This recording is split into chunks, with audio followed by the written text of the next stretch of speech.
Said, my name is James Bush. I'm with the West Virginia Department of Economic Development, Charleston.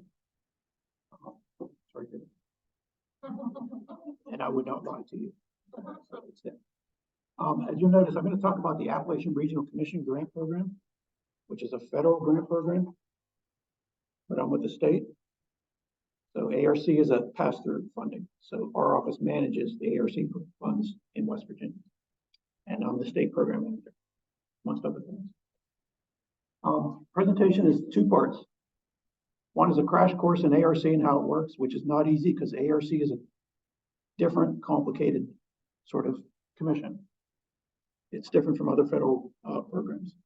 I'm going to give you a real crash course on that, talk about what ARC can do with brownfields. And then the second part, I'm going to talk about federal construction grants and what are the requirements for federal construction grants. I'm going to use ARC as an example. Okay. So as I said, ARC is a federal grant program, grants only, no loans. And if you're not familiar with ARC is a partnership. It's a commission. It's a partnership between the federal government and 13 states, obviously, which West Virginia is one. West Virginia is the only one of those 13 states in which the whole state is within the commission border. Roughly, although remember when I said about how ARC can be a little complicated, but roughly every year each ARC state receives an annual allocation of funding. Each ARC state sets its own priorities and process. And if you want ARC funding, you apply to the state. You don't apply to the ARC headquarters in DC. So what one ARC state does with its ARC funding can be completely different from what another ARC state does. Okay. Kentucky gets a little bit more money than West Virginia does. Kentucky gets the most. Yeah, they do a lot of they do some different things from what West Virginia does with its ARC. And we'll go over this later on, but ARC, what do we mostly do? Water and sewer. We do capital improvement. Okay. As I said, highest priority, water and sewer, particularly in ARC distressed counties. ARC designates each year in every single state, it'll designate counties according to how strong the economy is. ARC has its own indicators, its own metrics for how it does that. So you have distressed counties, obviously those are the counties that are weakest economies. There's different categories on up to what ARC calls attainment, which are the strongest economies. West Virginia has no attainment counties. We have 18 distressed counties. Most of those are in the central part of the state and the southern part of the state.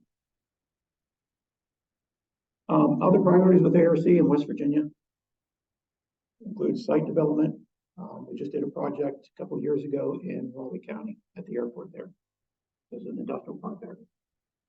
So they needed to expand the industrial park, so we put a grant into the airport there to expand the industrial park. That's basically moving earth. Priority for all projects of any kind is in ARC distressed counties. Remember those 18 counties. Do we do projects outside of distressed counties? Yes, we can. But the vast bulk of the funding that we get each year is going to go to those distressed counties. And it's going to go to water and sewer.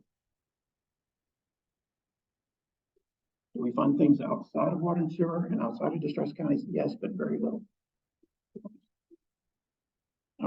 Outside of water and sewer, we'll do, just said, site development. We've capitalized revolving loan funds for businesses. We do some workforce development. But can we do brownfields? Yes. We'll get into that. With ARC, there is a match requirement. That match requirement depends upon where your project is. Is it in a distressed county? Your match rate is going to be lower. If your project is not in a distressed county, your match rate is going to go up and up and up. It can go as high as 50-50. Actually, it can go higher than that. Your match rate could be 70% if you're in a competitive county. West Virginia has one competitive county, Jefferson. Here's something unique with ARC. The match can be local, state, or federal. Notice I said federal. ARC can match other federal funding. And I'm going to talk about that too in the second part. The match can also be cash or in kind. Matching construction projects should be cash. If I see an application for a construction project and all the match is in kind, that's a red flag. Okay. Construction projects, your match should be cash. So ARC prefers to be the last funder in. Don't come to us first. ARC always wants to be in that position where they're the last funder. All your other matching funds are secured. If you notice that a lot of funders prefer to be in that position. Everybody's the last funder in. We're not ever going to fund a project. So luckily there are some other funders that will go in early on a project. But ARC does prefer that last position, last government. As I said, application process, again, this is West Virginia. Applicants apply to the state first, states review the applications, then they make their recommendations to ARC headquarters. So the states are like gatekeepers with ARC.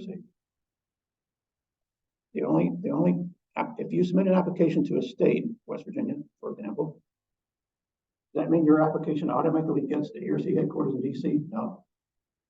It's the states that review the applications first, and then they make recommendations, and only those recommended projects go to ARC for final approval. So ARC is a partnership from the federal government, 13 states. Everything it does, both sides have to agree. That includes projects. So the states first, then ARC reviews them and gives final approval. It's a two-step process for approval. That also means that ARC is a little bit lengthy in the process. You have to satisfy both the states and feds. Can the feds reject any projects coming from the states, those recommended projects? Yes. Does it happen that often? No. Rarely happens, but it has happened. I've been doing this for 17 years with ARC. I've seen it a couple of times. Not from ARC, not from West Virginia. It's just one of those things where both sides has to agree. Has to agree. Almost like a marriage. I said almost. Again, West Virginia program, no maximum of what applicants can request. However, keep in mind, we get far more applications than we have money available. What did I say about the priorities?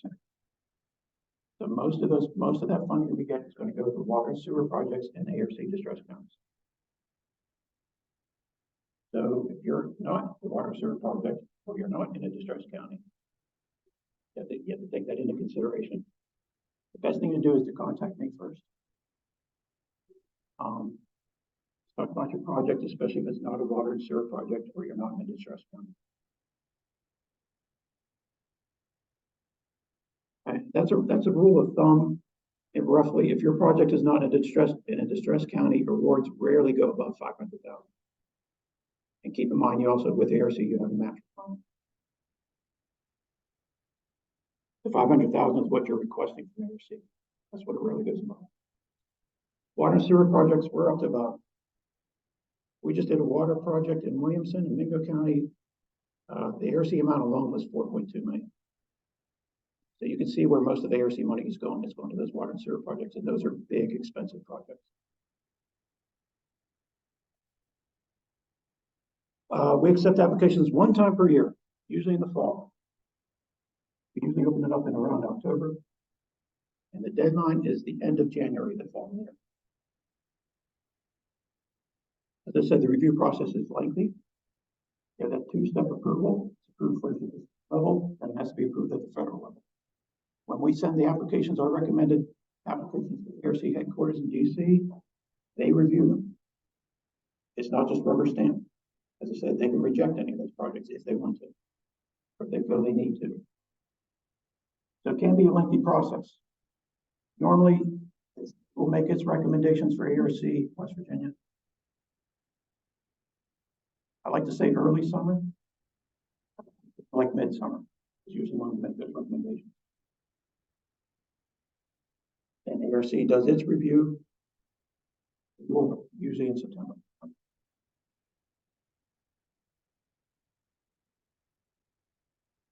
So here's where I said, Mark, ARC is a little complex. So there is other ARC funding out there. And it is completely different from what I just described. So there's Power, there's Inspire, and there's Arise. I had to think about it. Arise is the new one. So these programs, as I said, are completely different from what I just described. And these programs and these funding streams, as we call them, you apply directly to ARC headquarters in DC. You're not applying to the state. These programs have different funding priorities, different maximums, minimums, different application processes, everything. Okay? The best thing you can do is look at ARC's website for these programs. ARC.gov.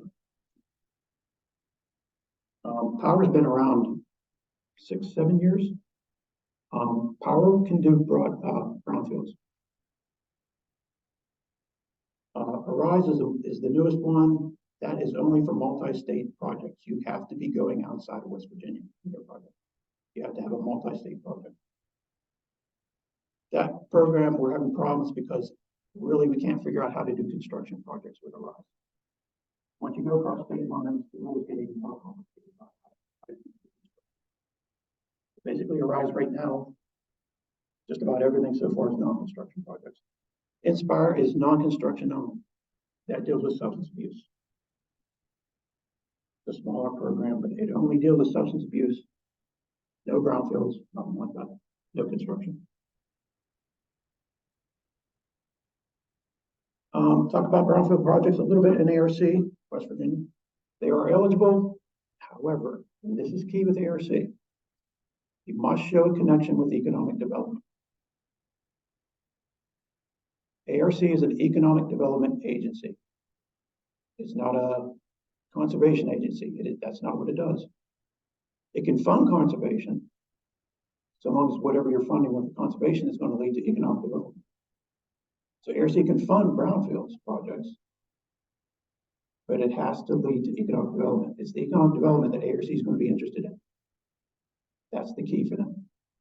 The brownfields, whatever you're doing with it, that's just the key. That's just the means. You have to show economic development to ARC. Said it's the reuse of the site that matters to ARC, and you must have a reuse site plan. Reuse plan for that site. That's what ARC is going to want to see. What's this going to become? What's going to be the economic development impact? That is key. ARC will not fund standalone brownfield cleanup or assessment projects by themselves. If you have a brownfield site and you just want to clean it up, ARC is not the best place to come to.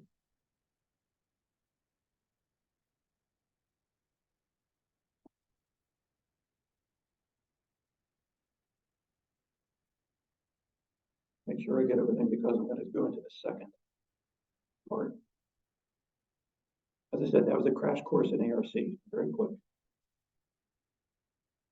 Let's talk about construction projects and federal money, including ARC. So as I said, we do a lot of construction projects, and the problem I'm seeing though is that you have some organizations out there who want to apply for a federal construction grant. They have no idea what they're getting into. Anytime you're going after federal money, as everybody knows, there are always strings attached to that federal money. That's doubly true with construction projects. The federal rules with construction projects go beyond even just the regular federal rules. So there's additional rules with construction projects if you're using federal money. 2 CFR 200. Anybody know what 2 CFR 200 is, Lisa? Oh, come on. Okay, thank you. 2 CFR 200 is the federal rules governing all construction and non-construction rules with federal grants. It is our Bible in our office. Okay. Anytime you're talking about federal grants, 2 CFR 200. All you do is Google it. Big, thick set of regulations. You must be familiar with it if you're applying for any federal grants, construction or non-construction.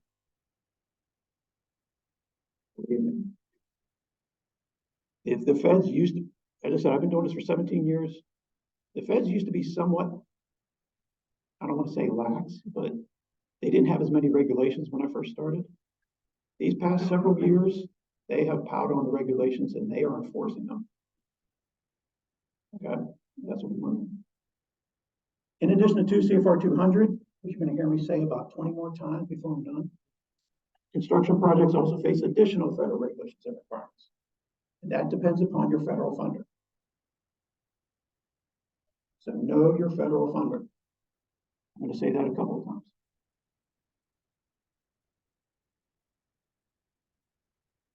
So there, so you must include with your application a preliminary engineering report. Anytime I do water and sewer projects, we work with the regional planning and development councils. They know what they're doing. So we always get applications with preliminary engineering reports. If you're doing any type of construction project, you must have something like a preliminary engineering report or the equivalent thereof. Architectural renderings, nice pictures, that does not cut it. So your project must have firm cost estimates. You have to talk about the permit requirements that might be involved with your construction project. Scope of work.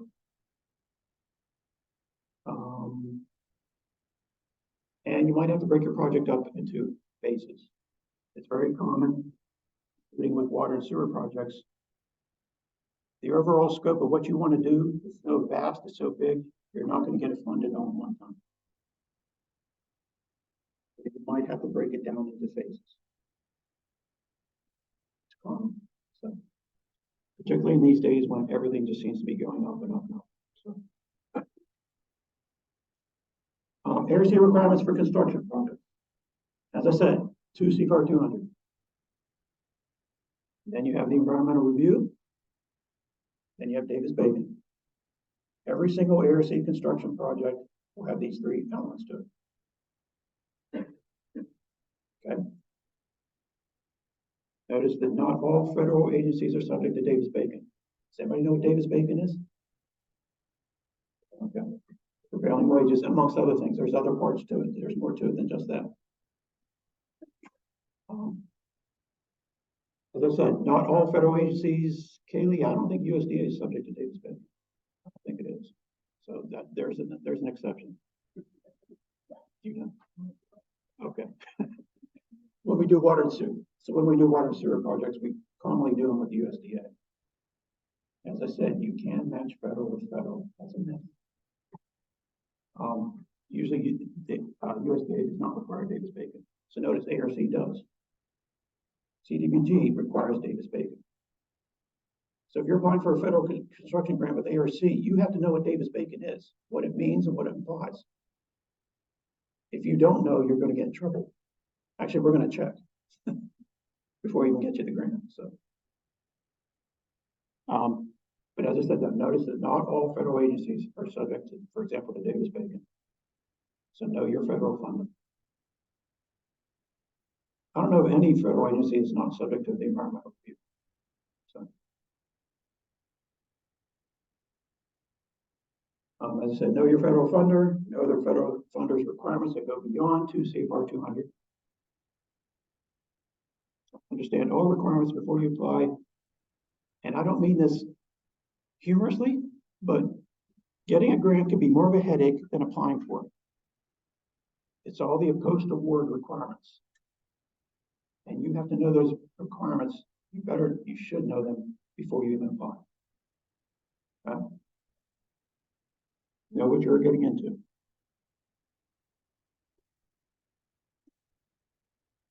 Two quick myths. Here's the first myth. All we need to do is hire a good grant writer. That is important. But all we need to do is hire a good grant writer, submit the application, we will get an award, and the federal government will send us a check. I can't tell you how wrong, except for the first part of that. I can't tell you how wrong everything else is in that statement, especially that last part. The federal government never sends you a check. That just does not happen. Okay. You do need a good grant writer. But it will not matter how well the grant application is written, so that doesn't matter. if you do not have the administrative capacity and experience to administer a large federal construction grant. The federal government is now moving towards something called risk management. They started to, I don't want to say they just started doing this, but they've been moving towards this the past several years. What they want us to do is not just review the application. They want us to review you, the applicant, your organization. What type of administrative capacity? How many staff people do you have? What type of financial management system do you have? Do you know what internal controls are? Do you have them? When's the last time you've had anybody? That's a big one. Are you registered in SAM.gov? Does everybody know what SAM.gov is? Good. We're there. Not just registered in it, but you have to maintain your registration. You have to renew it. The audit thing is a problem. The federal government's getting to the point now where if you're not up to date in your federal audits, you're not getting through. Okay. If you have an organization which you don't need to get an audit, you should not be applying for a federal construction grant because you do not have the staffing or the experience to do it. You can find somebody else to apply for you who does have that experience.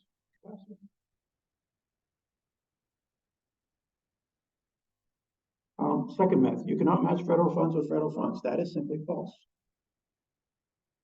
As I said, ARC does it all the time. It's in ARC statute that it can do it. There are some federal programs that will not do it. There are other federal programs that will. Every year we do water and sewer projects. We're doing water and sewer projects with USDA. We're doing it with EDA. Those are all federal agencies. So it's a myth, basically. You can match federal with federal. You just have to, as I said again, know your federal funder. Some of them can do this, some of them can't. So again, know your federal funder.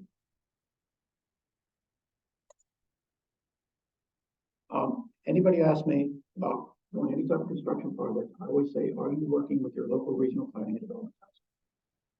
If you're doing any type of construction project. That's the first thing maybe not the first thing, but it's one of the early questions I'm going to ask. They are the organizations that know all these federal rules. They know Davis-Bacon. They know environmental review. They're familiar with all of it. Normally, we will not administer an ARC construction project unless you're working with one of them. That means that they are under contract with you, which means also that they're going to charge you administrative costs, which is perfectly fine. That has to be built into the project. And there's a place where you can find information on the regional council. And as I said, I wouldn't lie to you. There's my information. So as I said, please know your federal funder and know what you're getting into, especially with those rules about construction of federal grant dollars. Okay.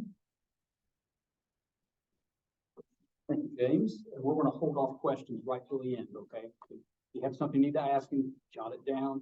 I'll make sure there's time at the end. Right now, I'm going to have Kaylee come up. She's from the USDA Rural Development Office. Good afternoon, everyone. If we need to do a little stretch break or something after lunch, I'm fine with that. So I'm going to talk about USDA Rural Development, and we are, just a piece of USDA as a whole. A lot of people think USDA does meat inspections and, food stuff, and it's true, USDA does, but at Rural Development, we are more about building economies and communities from the ground up and the inside out. And I'll get a little bit into how that works. But again, my name is Kaylee Kyle. I come from a local economic development organization in Marion County. And this is, I think, my third or fourth Brownfields conference. So I'm excited to be here with everyone today. I will start with our mission at USDA. You can read that if you want to, but basically at USDA, Rural Development, what we like to say is that we are the investors in, partners to, and advocates for rural communities and the people, businesses, and organizations, and local governments, and health facilities, and all of the things within those communities. And so we do that through a variety of programs. This is kind of a nice little snapshot of how that works, but basically we've got three main pillars, one being housing, one being business and industry, and the other one being what we call like community facilities, which is a very broad umbrella. And then there's all these other programs that don't neatly fit into one of those things, like telecommunications. We provide access to high-speed internet and utility services and things like that. So we'll get into some of those more individual programs, and I'll try to kind of highlight how that can apply to brownfields as well. But rural development, we're pretty cool because we have, I believe, the most on the ground members of the federal government in the communities, more than probably any other agency. So like ARC has James. And how many more of you are there? Oh, they've got 2 whole people, and we've got 45 employees throughout the state across 11 agencies, 11 offices. And in fiscal year 2022, you can see that we invested almost $390 million into the state. Most of that is loan dollars. We do say we are primarily a lender, but we do have some grant opportunities available as well. So we really pride ourselves on being professionals and being the ones that work with you in the communities to not only identify your projects and help get them project ready to be able to submit those competitive applications, but really work with you to be those assistants really on the ground and in the communities with you. And it gives us a better understanding of how things are going in the community so that we can better assist. So one of the main programs that we have is community facilities or water environmental. And it might not sound like this could really affect brownfields necessarily, but I would say this is one of the major ways that we can incorporate brownfields assistance at rural development. And this is one of the ways we partner a lot with ARC. And I would say we also partner, we're strong onto partnerships, and I can get into that more later. But this community facilities, we do grants and direct loans, loan guarantees, but it is based on the location where you are. So like James was saying, there's persistent poverty counties, and they've got those counties that they focus on. And then we have a different metric. There's a giant spreadsheet. And so we can, if you have a community, and you want to reach out to us and figure out what your grant percentage would be, we can do that for you, because there's no like easy way to say these 4 counties are this or that. But it's all just based on multiple data metrics. So the easiest thing to do is just to reach out to us. The important thing to know is that there is a grant portion and then a loan portion, and those can be combined. So for the grant, you typically have to have a match, but you can use our loan to match, or you can use the ARC program to match. There's lots of different options for that. And this funds things like, well, actually, I've got some more slides about it. So community facilities, this is for essential community facilities and services, things like fire trucks or ambulances or anything like that, but also things like libraries or community centers. As long as there is a strong presence for the community, then that can be utilized. And then the other thing I would say is that if your brownfield site is something that you're going to then turn into something that is a community facility, that's where we can really come in and assist, as well as, providing the water and sewer systems and that sort of thing that need to be there. And in the one of the last sessions, we talked about how brownfield sites are nice because some of that stuff already exists, but a lot of times it's out of date and needs to be upgraded. So we can come in and help with those upgrades. And I will echo what James said, is just come and talk to us early, because the earlier you talk to us, make us aware of your project and what you want to accomplish, the more we can assist you throughout that process and help, either tell you this is not a good fit for this program, and then help you find something else, or, do what we need to do to get you in the right place. Again, the grant eligibility is based on median household income of the county seat. And for the grant portion, gonna be completely honest, we don't get a whole lot of money for that. I wish it were reversed, but we get between $300,000 and $500,000 for the whole state year. So we're probably not gonna be funding $1 million grant application, and probably not even a $500,000 grant application, because we do try to spread that wealth across the state. But loans, we have 20 to 30 million, so there is plenty available for that. And then the water and environmental side, this funds, drinking water and sanitary sewer, as well as stormwater. But the stormwater is kind of like the third priority. So we do focus mostly on the drinking water and the sewer systems.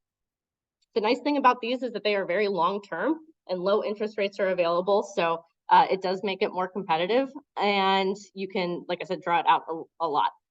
Again, more money in this program, but the grant is smaller than the loan. So 6 to 8 million in grants a year for that. And then I want to talk about the Rural Partners Network, because that's my job. I lead the Rural Partners Network for the state. And so what that means is we have 2 community networks in the state, Rural Partners Network, West Virginia is in cohort number 2 of the launch. And so this is a brand new program. It's only about 1.5 years old. We actually last year at this conference came and kind of announced Rural Partners Network. And it is a partnership of 24 plus federal agencies. So while ARC and USDA work really well together, this isn't just about the 2 of us, but about anybody and everybody that's kind of under the sun in terms of the federal government. And so what we do is we work to connect you to the resources and other federal opportunities that are available. So that looks like community liaisons. I think I saw a community liaison or 2 in here, or maybe they left. They must have left because nobody is standing up. So we have community liaisons that work within each of these networks. And I'll show you the footprints in a minute, but what they do is they work with you on the ground as community practitioners to identify your projects, prioritize your projects, and then connect it to the different funding opportunities. So while USDA might not be the correct funder, ARC or whoever, we can help find the fit that is the right fit and help then connect you to resources like the West Virginia Grant Centers to help build competitive applications. We also have the opportunity to look at things from a regional level that way and kind of look at what are some of these bigger issues that we can help move the needle in and kind of form partnerships and enhance the collaboration amongst these counties. So the first pioneer or the first community network is the Pioneer Community Network. That's in the central part of the state and goes from Wirt to Webster County. Nancy Gall is your community liaison there. And then the Southern Network actually has 2 community liaisons because it's much larger. And it's got 12 counties, Fayette County and everything under there. So Adam Stallings and Kent Walker are your community liaisons there. I don't know what's happening between McDowell and Wyoming County. I don't know if I missed one or if, no, I think he only has 5. So there's 12. No, I must have, what am I missing? Who am I missing? Anybody? Pop quiz. Okay, who knows? Well, anyway, we'll see. But anyway, so those are the main counties that we work in for the whatever we're called, the Rural Partners Network. But that's not to say that if you live in one of those other counties, we're not going to jump in and assist too, because in West Virginia, you know, we're very unique. The Rural Partners Network is about 30 to 50% of our state. Most of the other states that have a Rural Partners Network is like 1 to 3 counties. So we kind of take a more regional, broader approach and want to be helpful wherever we can. So that is my email address. Feel free to reach out or just flag me down and grab me if you have any questions.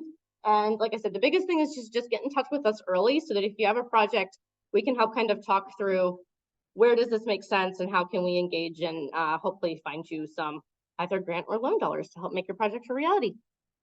Thank you. I'll turn it over. Who's going first for you guys? You go.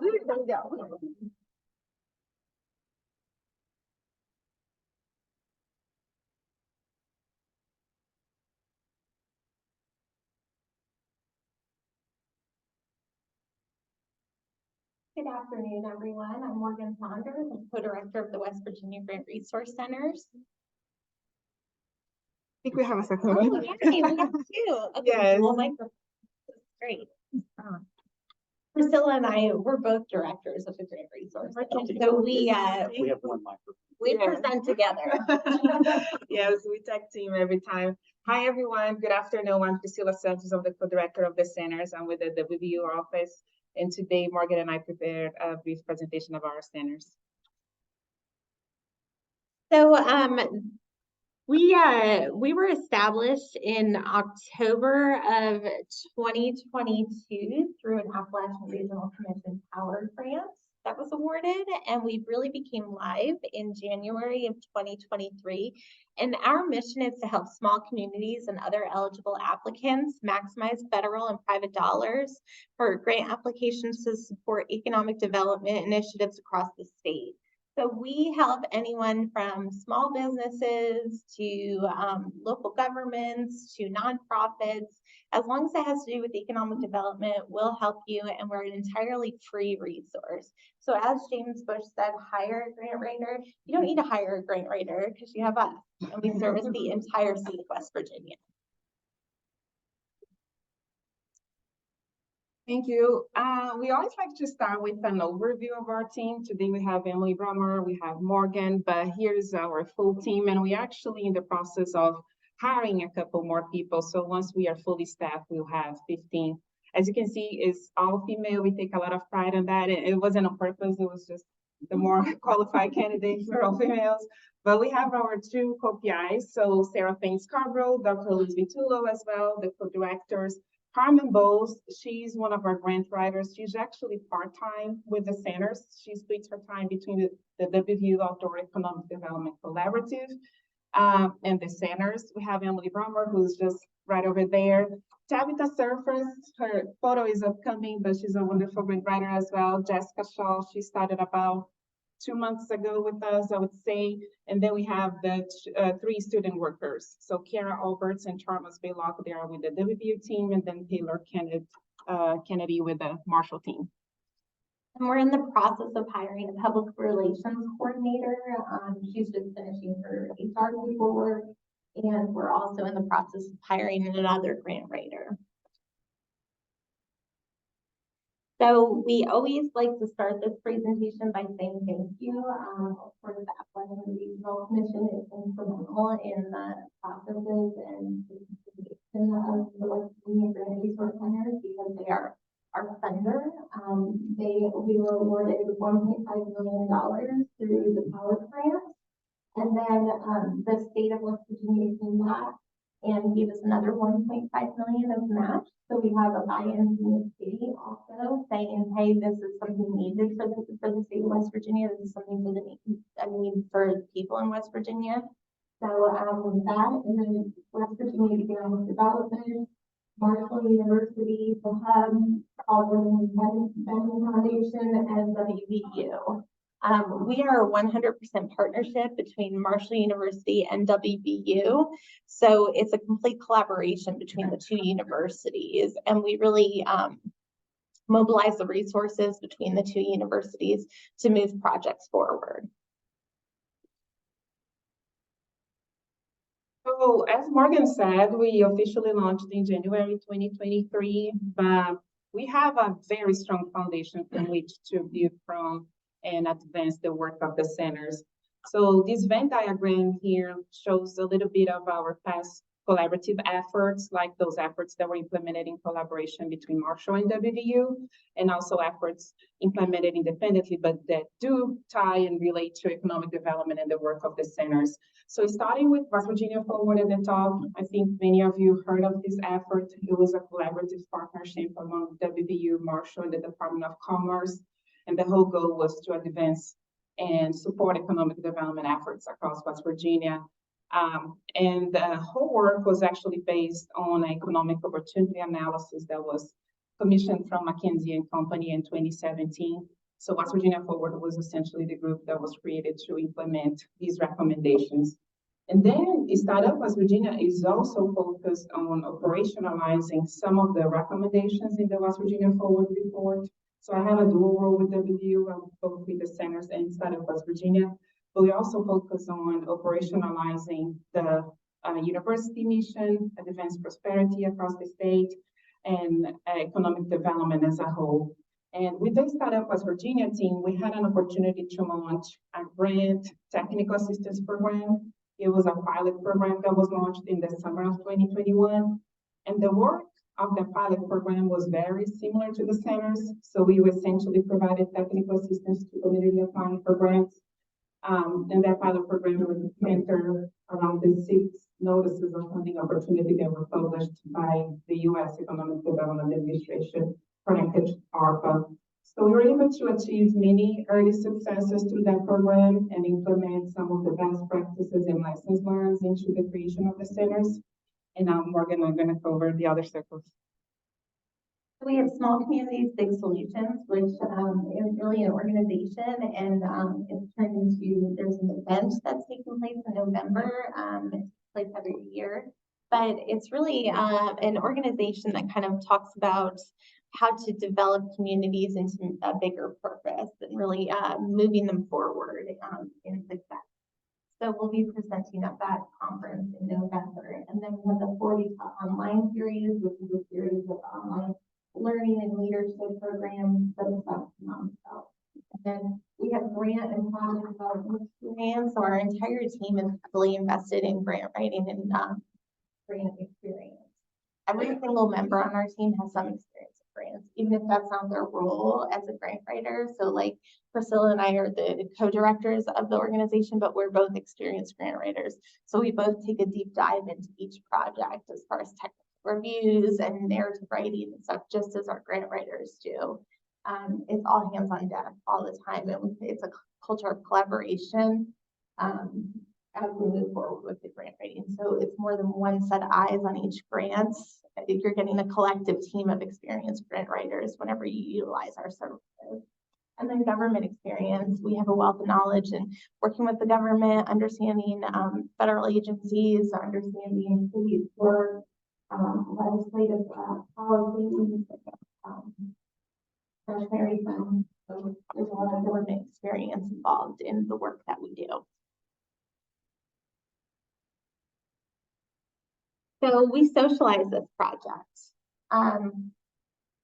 When the development of the power grant was occurring and the development of the idea of the West Virginia Grant Resource Centers was occurring, there was discussions of, okay, what do we need? Who do we need to talk to? And how do we know we can best serve communities and give back to the communities and know exactly what is needed and how can we find that niche and make it happen?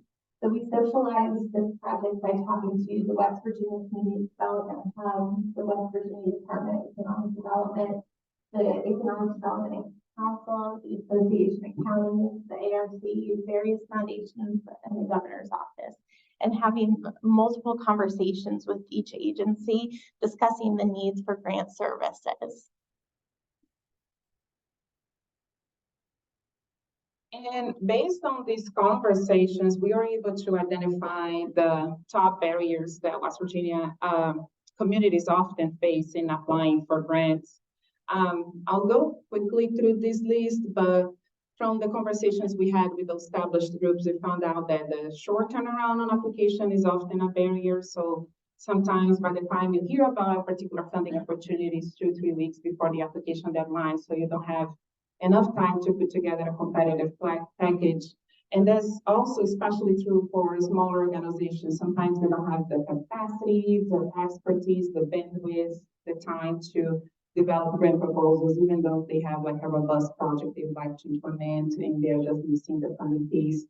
Sometimes an experience with large project management, that's especially true for large federal grants. Like if you're applying for grants with the federal government, it's complicated, it's intricate, it's often a intricate package that you need to develop. So that can also be a challenge, especially because for those projects, usually the funders are more interested in like projects proposed by a broad coalition as opposed to smaller organizations applying for like a small program or a small project. Like they want to see that there is like a large group of people with a shared vision trying to accomplish the same goals and the same objectives. So inexperience with large project management can be an issue. Alignment of technical assistance, this is where the centers come in and we try to be value added.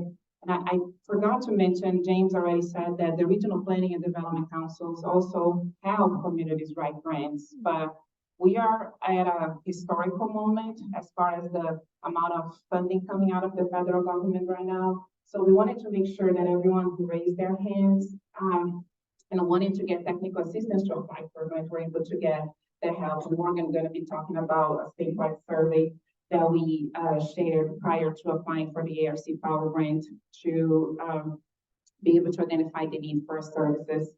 Application doesn't meet the funding agency requirement, description metrics, that's often a barrier as well. They need to identify more partners and relationships. We already talked about the broad-based coalitions. Compliance, James talked about 2 CFR 200 multiple times. We know that it's an intricate document, is over 200 pages long. It is difficult to navigate, especially for small organizations who might not have experience. So it's not only about applying for a grant and getting the grant, but also successfully managing the award and complying with all of the reporting requirements as well. Sometimes submission issues, there can be any issues with the application portal, not having authorized organization representative. designated, not having the UEI number or the SIN.gov registration that can include multiple things. But the number one barrier is the identification of matching funds prior to submission. So sometimes we have like a broad, robust coalition of established groups in the state. They are addressing a need that is in line with the priorities of the funder. They identified a feasible solution. They check all of the boxes, but they simply cannot identify matching funds prior to submission, so they cannot apply for the grant. So we had conversations with various agencies, but no one wanted to know what the people in West Virginia said. And so we sent out a survey. And we have 72 hours for the survey to come back, and within 72 hours, we got 329. And what we found was 77% of individuals responded they were extremely likely to utilize our free services offered by the grant centers. And 83% of respondents said they did not have a full-time grant staff. So what we noticed from that was these were needed services, and they were services not being met. The top 5 areas were respondents needing grant writing support, legal selection, technical assistance, the writing of the grant, match, and establishing a budget. And then this kind of shows you areas that were areas of need: data, capacity, partners, matching funds. So those were the areas of the biggest issues for the organizations that responded. So this slide here includes an overview of our services. We are only involved in the pre-award process, and it doesn't mean that we're going to be working with every single community on all of those like 4 items, but this just is like an overview of the services we provide. So we started with plan development over there. We help communities draft like a need statement, describe the solution they identified to the problem they are trying to address, develop the goals and objectives, identify partners. So the plan development phase is really key for applying for any grants. So we start early with applicants. Then we move to the funding source. We help them identify a funding source that is aligned with the goals of the project as well as the funding priorities of the funder. So it can be an agency, it can be a foundation. We have access to a few different databases that we use to look for grants, but sometimes communities do come to us and they already have a grant identified, and we just move to the next phase with them. Sometimes there is a match requirement, and we do have communities explore options, maybe through a community foundation, a larger foundation, the state, economic development fund, which provides matching funds for like water and sewer projects, and also to develop more partnerships so they can have like a larger coalition applying for the grant. And then the grant preparation phase is the most time consuming, as many of you may know. We help them like draft a competitive project narrative, budget narrative, secure letters of support, a commitment, sign MOUs, fill out application forms, like everything that is involved in developing a competitive application package. We help communities with that. And then the grant submission phase is the last one. So sometimes communities do want us to go into the application portal, upload everything, make sure that it's all correct and in line with what the funder is requiring. But ultimately, they are the ones who are going to hit the submit button through their AOR and submit the grant. Some communities come to us, they just want a technical review of their proposal. They already drafted everything. They just want us to make sure that it's in line with what the funder is requiring. Some of them just want access to data. So it really depends, but those are like the broad range of services that we provide. So we do not help with every single grant or idea out there, because that would just be insane, right? We have areas of focus, and these are our 5 areas of focus. So if your project falls under one of these 5 areas of focus, we will assist. A lot of people come to us and their project doesn't directly align, and we are not in the business of saying no to people. We still want people's project to succeed and excel, so we always try to find them a resource and then point them in that direction. But we are purposefully on economic development. So anything that has to do with workforce development and training, anything that has to do with economic development as a whole, anything that has to do with community development and outdoor recreation, job creation and retention, and infrastructure and site development. Those are our 5 areas of focus because we want to see West Virginia grow through economic development, and that's the whole purpose and mission of our centers. So this slide here has an overview of the organizational structure of the centers. You already met some of our staff, but as you can see, the structure of both centers closely mirror each other, and then the blue boxes in the middle are just like our shared staff. But what we like to highlight in this slide as well is that it's not only the center staff who work with communities, but we also bring to bear the resources at both universities to help with applications. So for instance, with the community, we were applying for large federal grants, so we work with the Marshall University Center for Business and Economic Research to develop an economic impact analysis, for that proposal. We are also working with Data-Driven West Virginia at WVU to develop the data section of our website. So it's not only the centers, but also the groups that exist within WVU, including the Brownfields assistance centers that we bring to bear and connect like communities who are working with us with those university resources as well.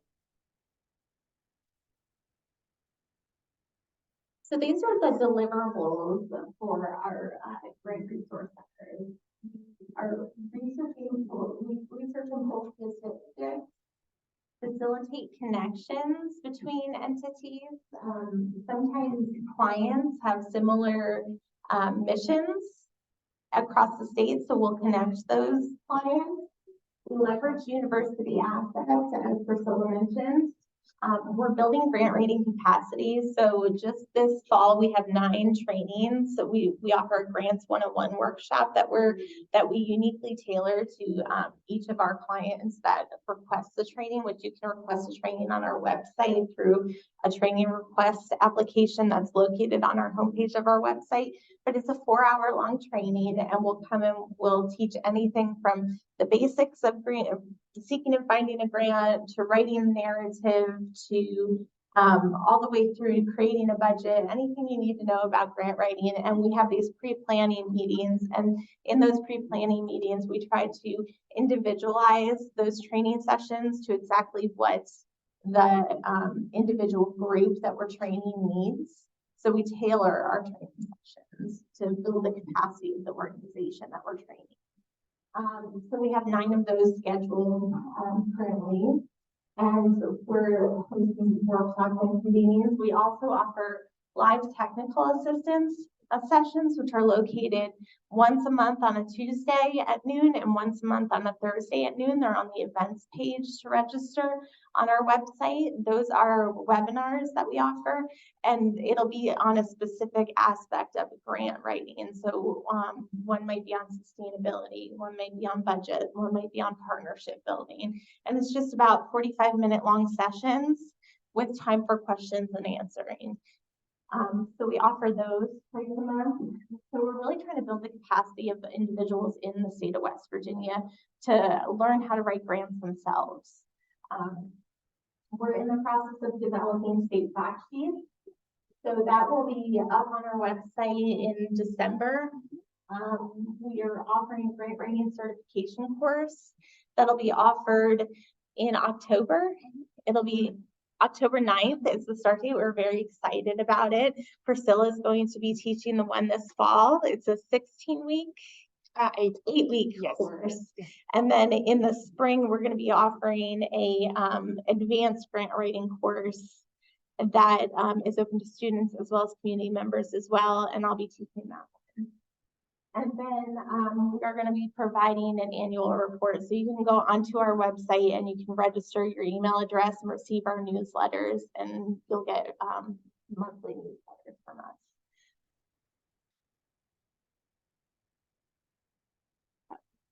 So our next steps, we're still hiring the team. We're still posting informational sessions, right? We're still getting the word out there about our center as always. We're still in the process of building out the data page of our website. We're actually also creating an interactive map, showing all the areas that we've serviced so far in the state of West Virginia. I guess I could share our current stats right now that we've served 120 clients so far since launching in January, which is fantastic. And then we're still raising awareness of centers, and we're in the process of assisting communities as we speak, always assisting communities. And on this last slide here, we include like the preferences for onboarding of applicants. So that doesn't mean that if a community doesn't provide us with those 7 items, they will say no. But from our experience working with them, if they're able to accomplish that, it makes the application process much easier. So providing a white paper, like our executive summary, an overview of their project. Emily Brummer has developed a wonderful template that we usually share with communities, and they can talk about their organizations, their respective roles, past projects, what they like to accomplish through the proposed grant project. So just so we can learn more about how can we better support them. And as Morgan said, we've received 120 technical assistance requests to date. That also helps us navigate the different projects, goals, and partners. A funding source identifying, we already went over that. That makes it the technical assistance process easier. An 8-week time lead, and that's really key because if we don't have enough time to work with the community, grant writing is a detailed, extensive process. There's a lot of back and forth. We're going to be meeting multiple times. So if you don't have enough time in advance of the application deadline, that makes it difficult as well. So we make a request that communities reach out to us at least 8 weeks in advance of the application deadline. Nice, responsive people, and that's funny. It's just because grant writing, it is time consuming. It can be stressful. People need to understand that it's a huge time commitment and effort, even though we are writing the grants, we are working with them, not for them. So it is a partnership. It is a lot of communication. So we want people to understand that from the get-go. We are here to assist with whatever they need, but they need to be working with us closely. Alignment with topics of focus. Morgan already went over there. So the project needs to be aligned with one of the 5 and broadly focus on advanced economic development in West Virginia. Communities need to be willing to share outcomes and advance the proposal. So after the submission, we want to keep in touch, like whether they heard from the funder, if it was a yes, if it was a no. We want to make sure that we follow up with them. And for communities, sometimes the application was declined and we were able to identify another funding source and apply for a second grant. And some other communities come to us multiple times. Like we had a group that you're working on the 5th application. Yes. So we can help you apply for multiple grants. It's just one grant at a time. So if you keep coming back to us and we have enough bandwidth, we're going to keep working with you. Mm-hmm. And also a difference of grant capacity ecosystem, but Morgan already went over that in the previous slide. So our website is live. You can go to the QR code there, or if you grabbed my business card, the QR code's on the back of that. And then you can scroll down to the, is it at the bottom of our website, or did we moved it to the top? Yes, it's at the top. Okay. We're just kind of playing around with our website a little bit. I think we moved it to the top, but at the top of the page, there's an application for technical assistance. That's where you will go to fill out a request for assistance with grant writing. And then there's an application for training, and that's where you will go to request any kind of training. If you would like a training this fall or winter, I suggest you request it really soon because we're filling up. We offer those trainings virtually and we offer them in person as well. So, you know, just request that training. We'll have a virtual meeting with you. We'll talk about best options and stuff. So, yes, so please do that. And that's what we're excited. So yeah, we would really like to be part of your project and assist you with assisting your community. And that is our PI's contact information right there. Very nice, thank you. Before we get into the questions, just a nice round of applause for our speakers.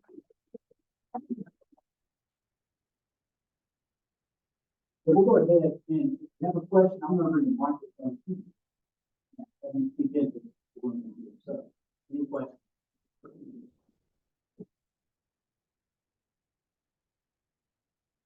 So we're doing the convoy, the foundation on questions and things. No, this is it's actually just more of an inquiry. I know that Arise, Orange Fire, all those funds have gone. How's that affecting, or is it affecting at all the area development funds, the state, separate? Is there any correlation? Are the area development funds going up? Are more of the federal funds, federal direct funds going up?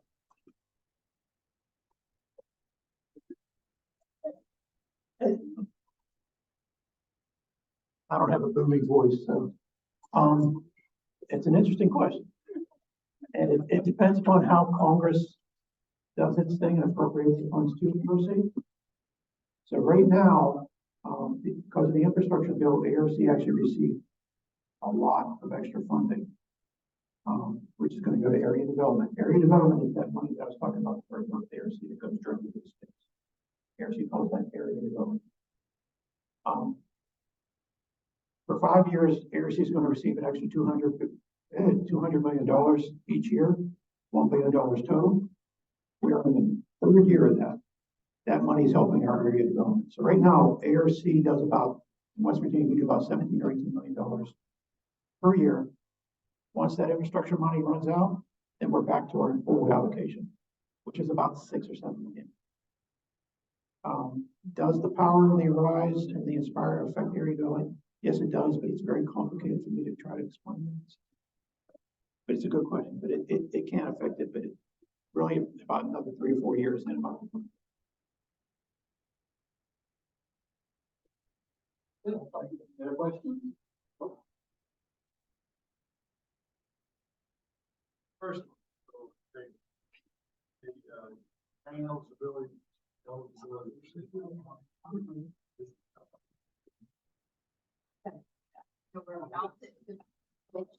We haven't, I forgot what the exact date is, but. No, it's like 10 years, so I want to, well, but it will change.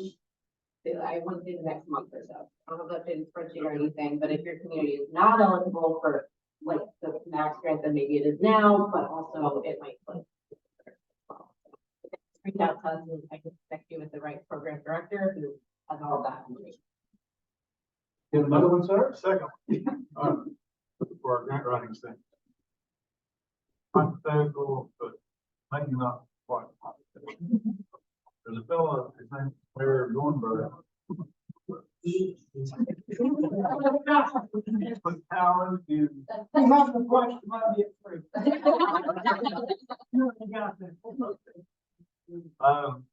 He's got some property he's very interested in. Hopefully we can make it happen. They've got some ideas, they've got some plans, but they're not that far along. How does he make all this work? Where should he start? How should he get moving? Because what he's done, we can replicate in dozens of other little communities all across the state. So I know you've got tons of ideas.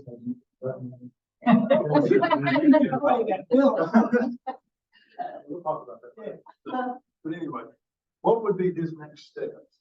So really, does he need to just kind of sit down and talk to you? Yes. Write up an abstract? I mean, So, give us an illustration about how can you all help him? sure. And I remember communicating with you by email, so it's nice to meet you in person. So the first Oh, step. by the way, I don't. A nice person. You qualify. Let's just say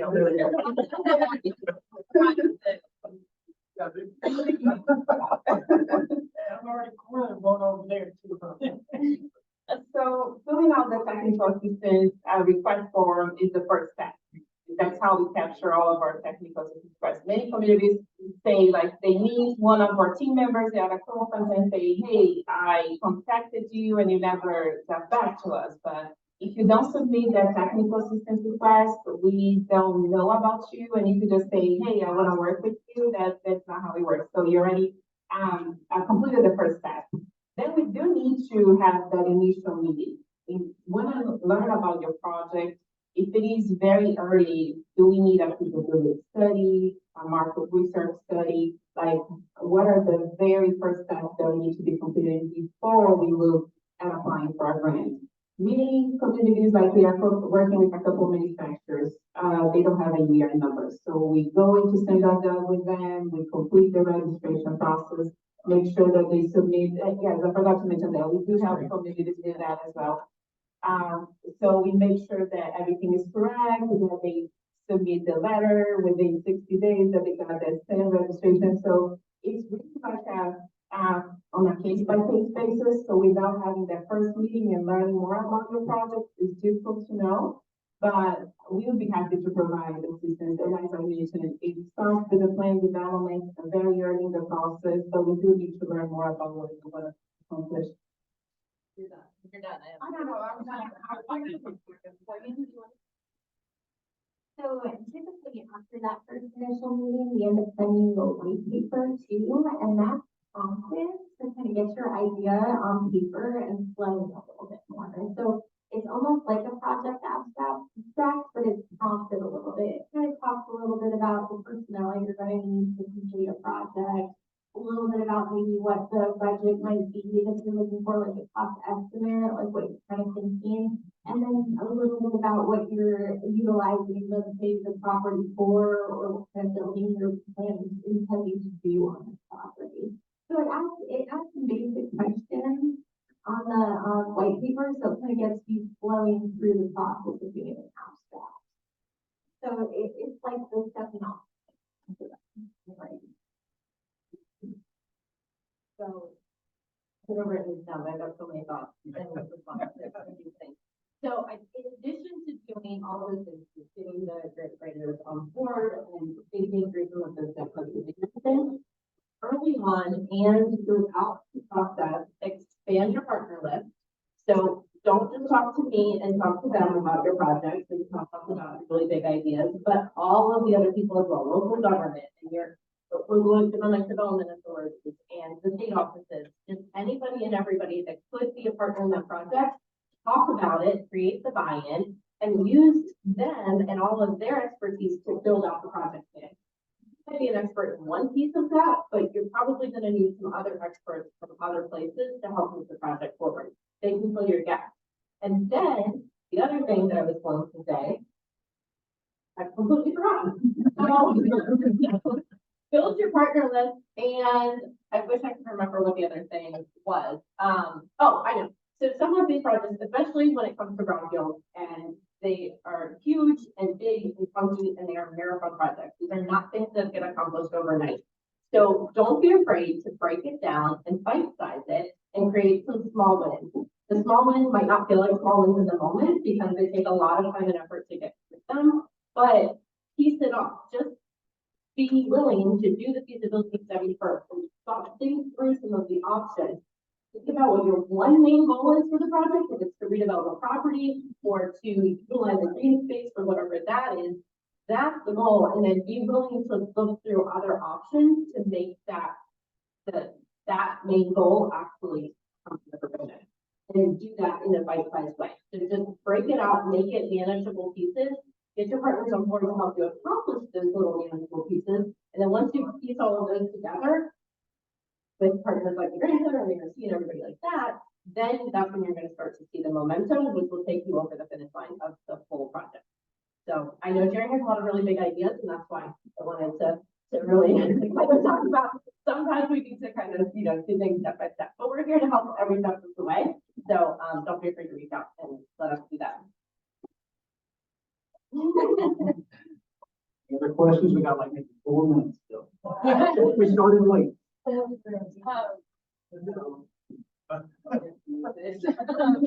But I just wanted to, for Priscilla and Morgan, do you guys have any statistics around your success rate? I'm sorry, No, you're fine. So, yeah, so we send out satisfaction surveys after we completed grants, and we have 100% satisfaction. As far as our engagement and our clients. We also have 100% with everybody that's come in as far as technical, we haven't dropped anything so far. Now, as far as dollars, like I want so bad to tell you the dollar amount we brought in so far, but I can't because the cash in hand's not there yet. Like work's been made, but like the funding hasn't come in, so we can't share that yet. But I will say we've been really successful.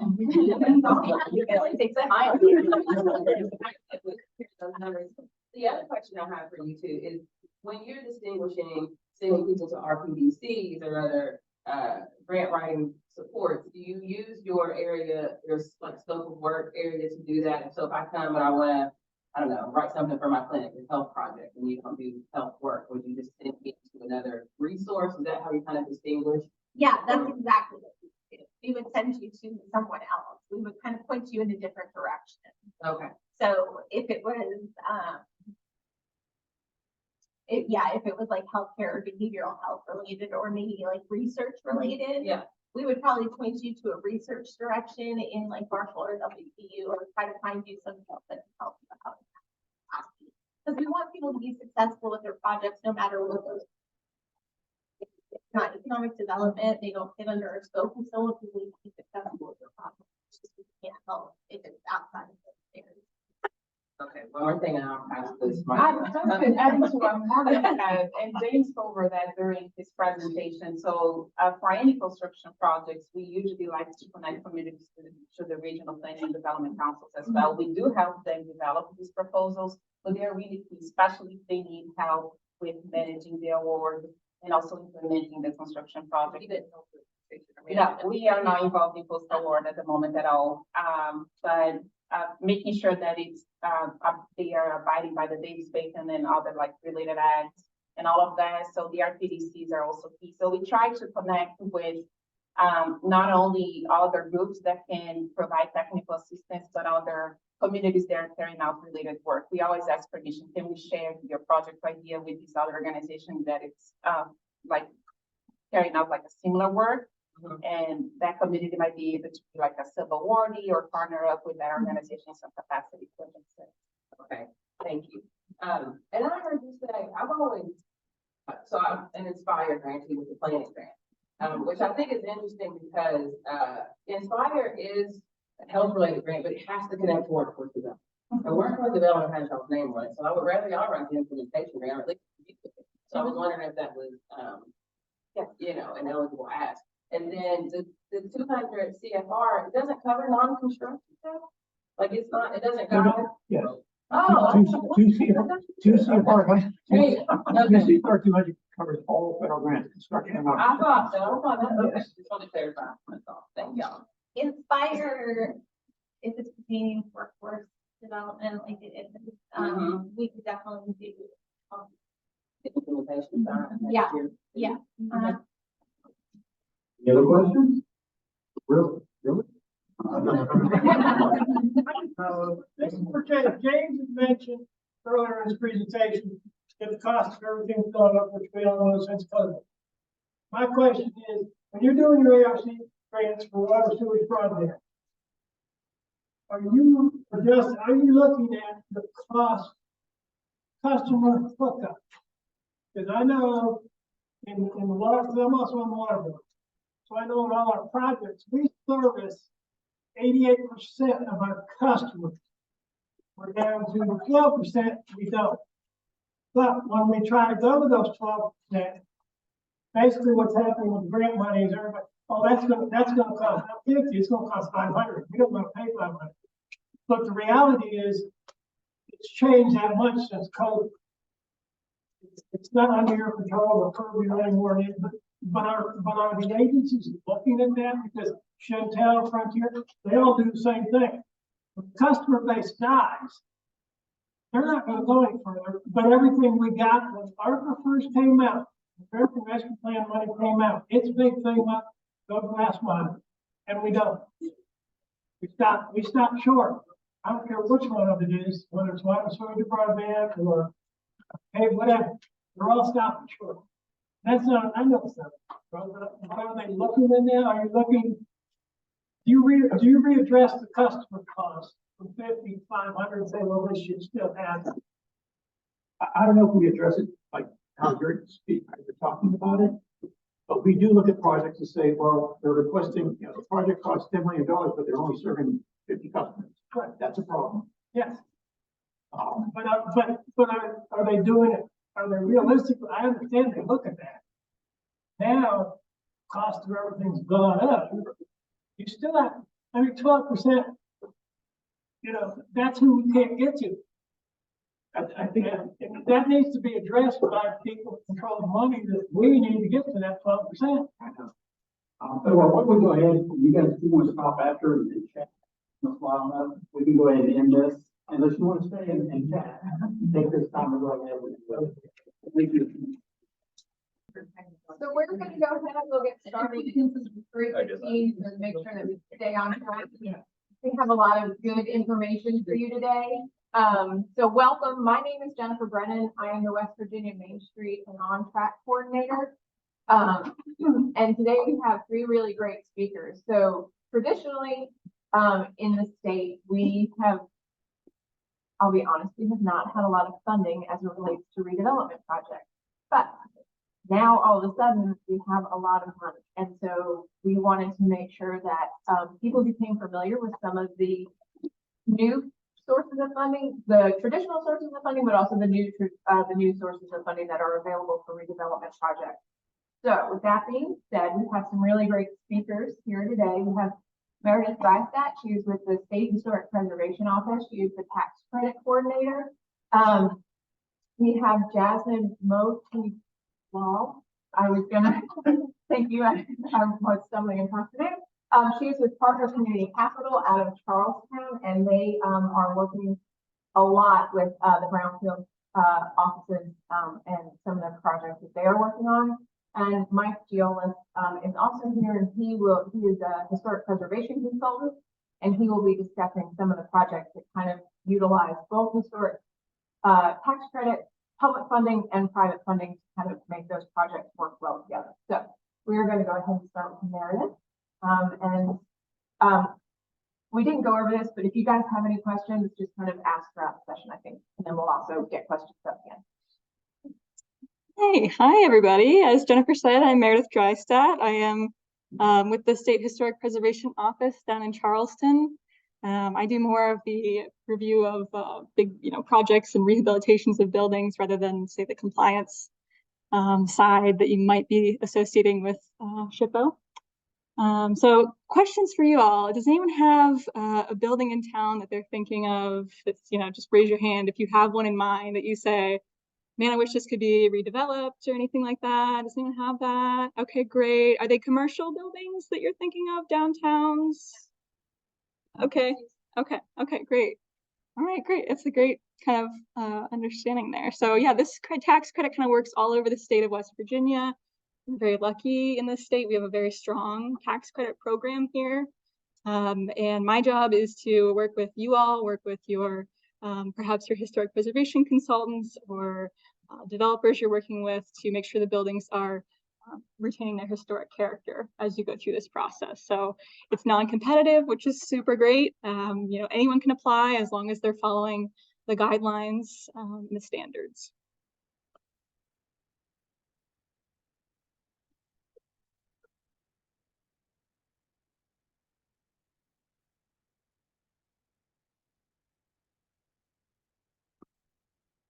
We'll just do that. Okay.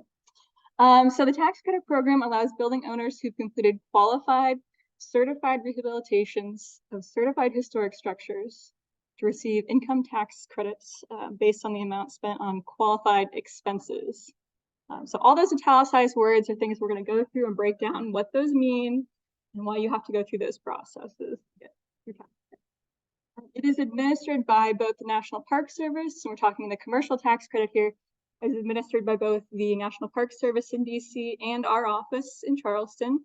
We kind of partner together, so you'll have like a two-step review. And last fiscal year, we leveraged over $2.25 million in private investment in downtowns, in your own communities throughout West Virginia, and just in state tax credits, that's over $6 million, not including the federal tax credit. As I mentioned, we follow the Secretary of the Interior's standards for rehabilitation. Those are 10 specific standards that are issued from the federal government, and we follow those as closely as we can. They're kind of broad, so they're meant to be interpreted a little bit more broadly. And it's a 3-step application process, so we'll get into all of that. Okay. So I'll just touch on that we do have a residential tax credit. So if you live in a historic district, and you have a home that might need, say, a new roof or rehab your windows, we do have a 20% tax credit for that available. But we're focusing today on the commercial tax credit, which is a 25% state income tax credit and a 20% federal income tax credit. Oh, and this is the Bridge Tavern right here in Wheeling. So if anyone got to see that or stopped in for a drink, it's a great spot. That just got completed last year. And these are all, by the way, projects that we've done in the past 5 years. All the photos throughout this presentation, so they're all pretty recent, which is great. So to build a team, generally, if you yourself own the building, it's not just going to be you and I conversing. You're going to have a team of people, and these are just some of the people you might need from the preservation side of things. Not necessarily discussing the financial side of things, but just in that vein. So you're going to want to talk to your accountant and tax advisor and make sure that this is going to work for you. It doesn't work for every project every time, but it does for a lot of projects. So it's great to just double check, make sure. We can't advise you in that way. So that's where they come in. Of course, you want to reach out to us as soon as you consider doing the tax credit. We can start to talk through this, give you some ideas of how the credit's going to work for you. A lot of times what we really see a lot of owners question is, what can I do with the building? What can I not do with the building? And I am more than glad to just sit down and discuss. Yes, you can remove this stairwell in the back, but maybe not a historic, beautiful stairwell at the front. So we're always glad to. You may have an architect. If you're just, say replacing a roof, it might not be something as labor intensive and require maybe as many architectural decisions. You'll have obviously a reputable contractor, preferably someone who has worked in preservation. That's always really just kind of helpful. They know sort of what we're working with on our end, and they're going to be your biggest asset when it comes to actually rehabbing the space. And then lastly, you may have a historic preservation consultant, especially if you've never done this before.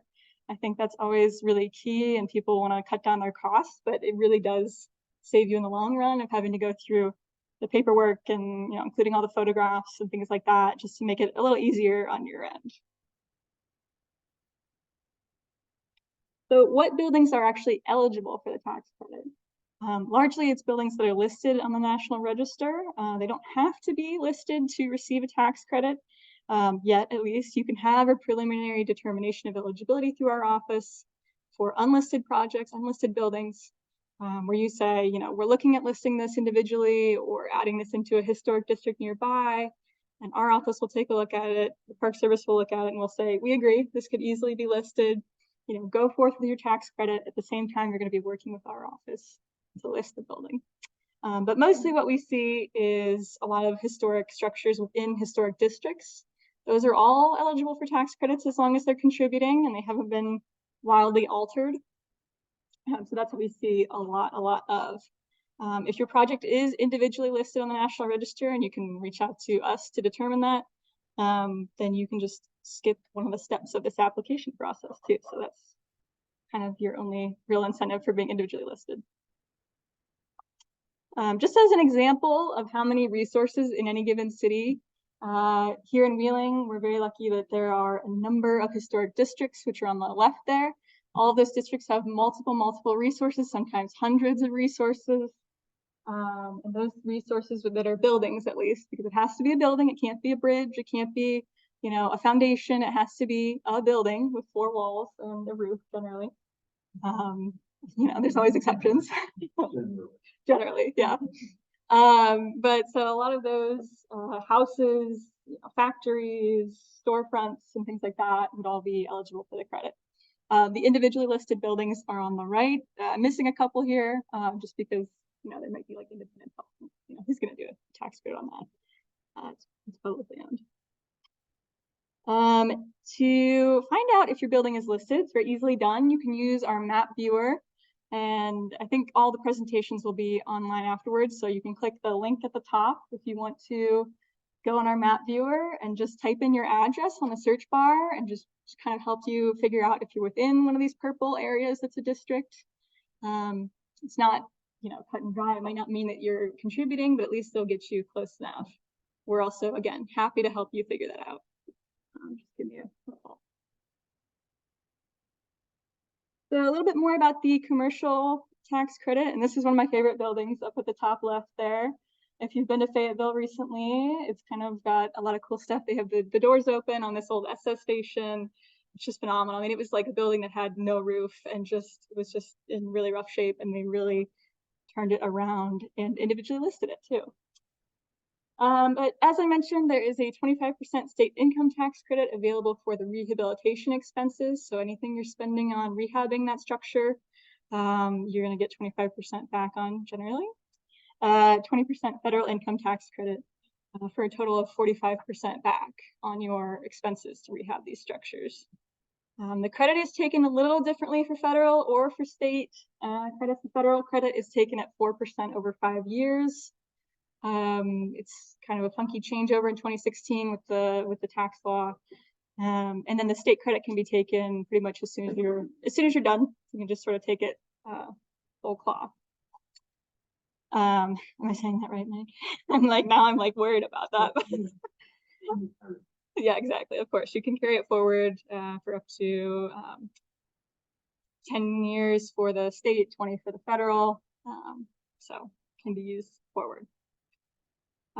So eligibility requirements here, I mentioned the building or buildings have to be listed on the National Register in some way, shape, or form, either before or within a 30-month window after the project is completed. Then there's also meeting the adjusted basis for the building, or the substantial rehabilitation tax. Bear with me on that mouthful there, but basically you're expending the purchase price, generally speaking, of the building if it's a new building you've bought in the rehab.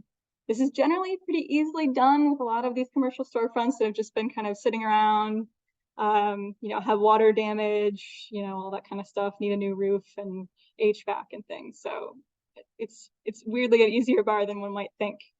If the building has been owned by, say, like a family for generations, that adjusted basis may have dropped over time, and it might be very, very low. It might be nothing. So you would just have to expend $5,000 in that case.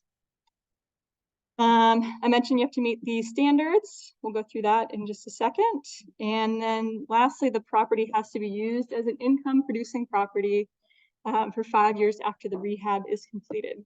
And that's under the same owner as well. So it's kind of a, people can find it to be sticky, but it's a good thing. It keeps people in the neighborhood. It keeps them invested in what they're doing instead of just, rehabbing a building and leaving. So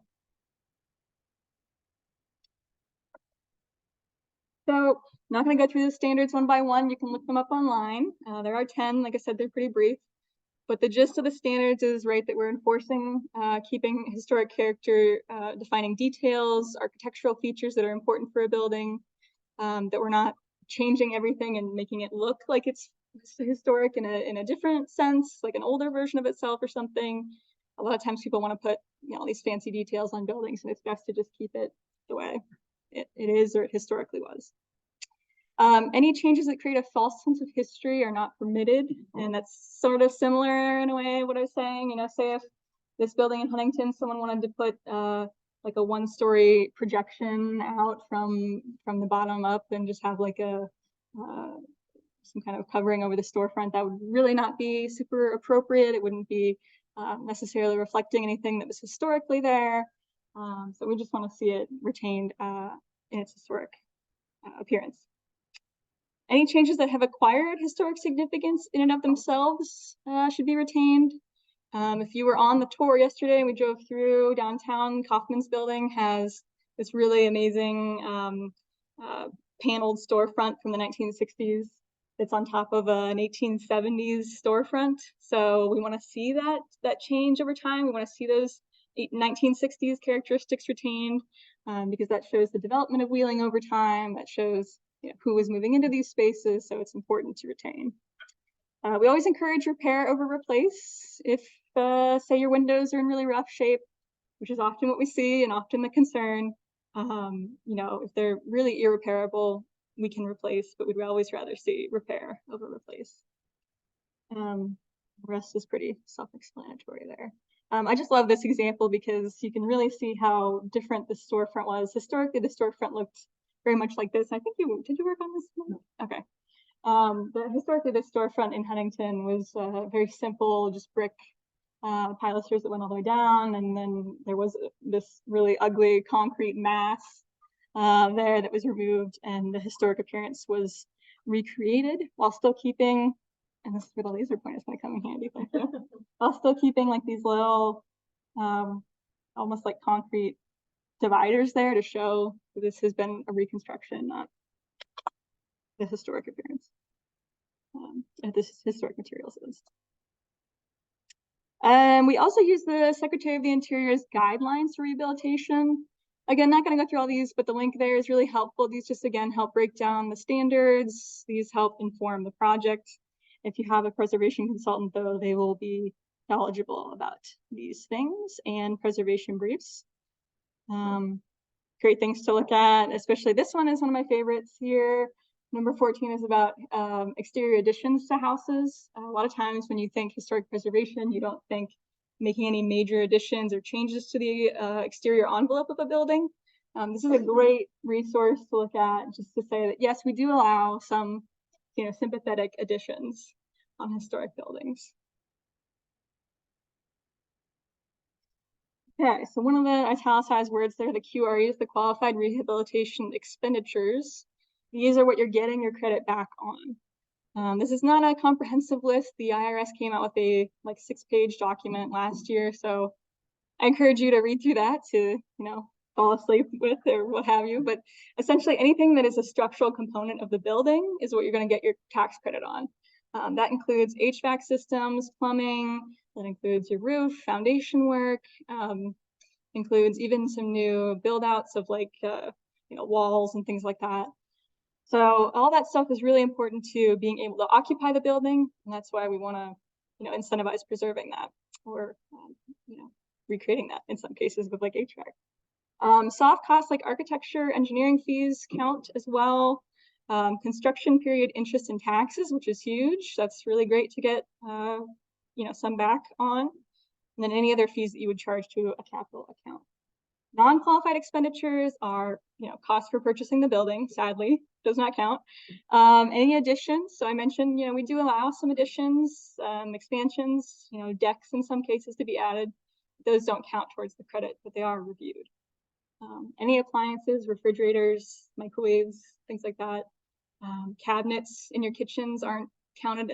In some specific cases, they might be. If you have say a Lustron house, if you're knowledgeable about 1950s houses that are all metal and they, the cabinets have historic significance, we might consider that a QRE, but generally cabinets are changed out so frequently they don't really count. Any exterior facilities work, I'm talking laying lines to the buildings and things like that, and feasibility studies don't count. Questions on QREs? Okay. So I'll walk through the application sort of generally, but the part 1 really establishes for us the historic significance of the building. So what we're looking for is just a description of the historic significance. This building was in a commercial downtown district, and this was important because it was a, local feed store. So that's why it's an important structure for the community. And then just a quick description of the building's exterior appearance. So these are pretty easy to do. I would think if your building is already listed, you could probably do this yourself. It's pretty straightforward. It's just like a paragraph or 2 for each. We're not looking for anything crazy extensive, generally speaking. If your building is not yet listed, this is a case where you might want to have a consultant work on on that. And then if your building is individually listed by itself, already done, check that box. You don't have to do your part 1. You can just skip right by it. So generally speaking, again, asterisk always, but. Part 2 ensures that work will meet the standards. This is what I like to say is the meat of the application. This is what we're talking about. All of the changes you're going to make, all the rehabilitation you're going to do. You're going to talk about it perhaps facade by facade. You might just say, you know, we're going to repoint all the exterior masonry and this is how we're going to do it. You might go floor by floor, say the plaster is really bad on the 2nd floor. So you'll talk about how you'll either repair or replace those wall finishings. Or you might talk feature by feature and just say the roof, here's how we're going to, you know, put a new EPDM roof on or something. You'll include a lot of photographs throughout this process. This is how our office and the Park Service know what's going on, know what resources are important within that building. And we can also come do a site visit as well. So if you're, you know, you just want to cut to it and have us come take a look, we're glad to do that as well. And then lastly, the part 3, this is kind of the end. This is you're just submitting photographs really of the work that's been completed, just to say, yes, we did what we said we were going to do in our part 2. Let us have our money now. Thank you. And that's kind of it. If there are changes as you go, you can submit amendments throughout. And those are basically like your part 2, just usually a smaller version that says, well, we realize we do have to replace the roof. So this is how we're going to do it, that kind of thing. Photographs. So photographs, as I mentioned just a bit ago, are extremely important for us. These document, and this is stolen from the Park Service, don't tell them, but this is how you document the existing and you know, ongoing efforts with this building. So you just want to make sure that all your exteriors are shown. You want to have very clear photographs. Otherwise, the Park Service will send it back or pause it, and you might have a longer review time. So it's best to just take way more than you think, honestly. And then every photo will be labeled, and we'll have a fun little number here. It's kind of hard to tell, I'm sure, from far away, but this is like number 15 facing this school building. So that way we know where the photos were taken. We know what we're looking at. So the application submission process is new for us. As of last month, we are no longer doing hard copy applications, which we were doing for the entire tax credit life. So now we're doing virtual applications. We're with the times now. We have a Go Apply portal that you go on that has the residential tax credit on the bottom, the commercial tax credit, kind of hard to see, but you'll just like view it and then start your application, and you're just inputting documents really. It's not anything too complicated. Phase projects. So you're doing these projects generally within a 2-year, again, asterisks here, but like generally you have like a 2-year window to meet your adjusted basis or meet your substantial rehabilitation test. What I mentioned earlier is expending the amount of the building that you purchase it for. So that means you might have a little bit of time before or after if you have some extra work, but you know, we can always discuss that as you go. But if you choose to have a phased project, you can extend that time period to 60 months. So now you have 5 years for your project. It doesn't mean anything different really. You just sort of check a box and you start to say, these are the different phases that we're going to have. It doesn't, you know, preclude you from any more tax credits or anything like that. It's just a different way to do it. So you'll just let us know, you know, say phase 1 is going to be all the exterior work, and then phase 2 is going to be all interior work, you know, something like that. And that also allows you to take your tax credits early. So that might help you fund your projects as you go. So say you do all your exterior work, and then you take your tax credit for that, and that can help you fund your interior work. And function related structures. So this building, well, this series of buildings behind here is the Interwoven Mills up in Martinsburg. They're like 13 historic mill buildings where they made a lot of textiles. They're just gorgeous if you're ever up in there and want to take a look. They're just absolutely beautiful buildings. But this is what we consider a functionally related structure. So we're counting this in the tax credit world as one single building. So if you're one building in your community, you say, wish someone would do something with that, is a mill complex, or it's an old school complex, or, you know, anything that's larger, but it functionally worked together historically. We would count that as one building, so long as we have the significant evidence of that. And what that does for you essentially is means that you only have to send in one application for it, which is great. You don't have to send in 13 or something. It also means that we're working now with the cumulative effect of the project. So we do allow for some sympathetic demolitions, some demolitions that aren't hugely important to the structure. So this, roof right here was the dye house, and it was actually the ruins. This picture makes it look great. They were really, really rough. The ruins were really unsalvageable for this mill complex. So we allowed them to demolish them. They're going to put, I think, a pool there. It's going to be like a apartment or something, apartment complex, what have you. But anyway, this does require the review of the entire property, but again, gives you a little bit more leeway with your project. Questions on that? Okay, great. And we do have review fees. The Park Service, and I didn't put this on here, but they have 2 review fees throughout the process. They're going to be capped at $6,500 for the first one, and they're even lower, I believe, for the Part 3 review fee. They're very serious about those review fees. They will not review your project if you don't pay the fee. So they are very much on that. Our office, we generally collect a review fee after the Part 2 is reviewed, just in case something happens, or you say, well, now we paid this review fee and we're not going to move forward with Part 2, and we're not going to be too serious about that until you're sure. But our review fee can be a little pricey if you have, like, say, an $8 million project, but otherwise, if you're under that, it isn't going to be too bad. Using tax credits. So our state credits here are transferable, sellable, and otherwise assignable. That is not the same with federal credits. Those have to be used by the owning entity, but the state tax credit is usable in that way. So that is really helpful. That can help you kind of, make liquid your tax credit very soon. So you sort of just use this form, very simple form, and submit that to our office after the project is completed.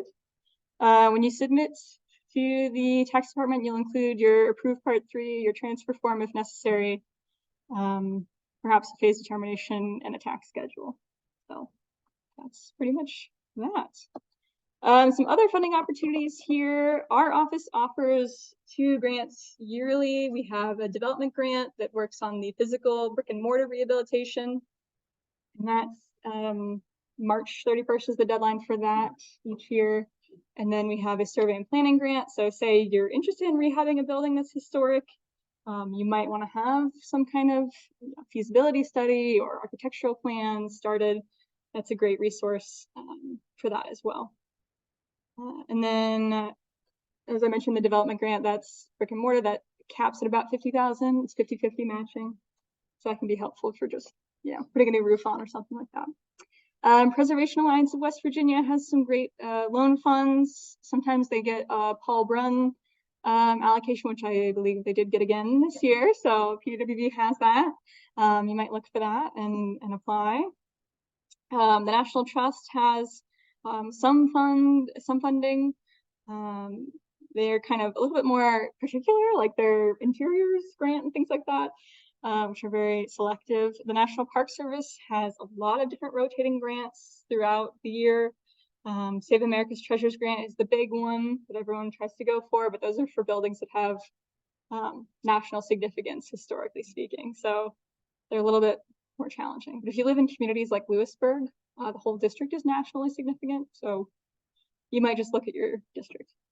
Underrepresented communities grants are great. Those are mostly for getting things on the National Register of underrepresented communities. History of Equal Rights, kind of similar, but also does some brick and mortar. African American Civil Rights grants does brick and mortar as well. HBCU grants, I think, is all brick and mortar. And then disaster recovery grants as needed.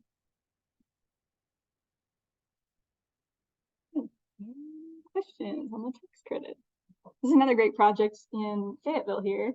It was burnt out and pretty bad, pretty rough. And now it is like a wedding venue. So it's very beautiful. Yeah.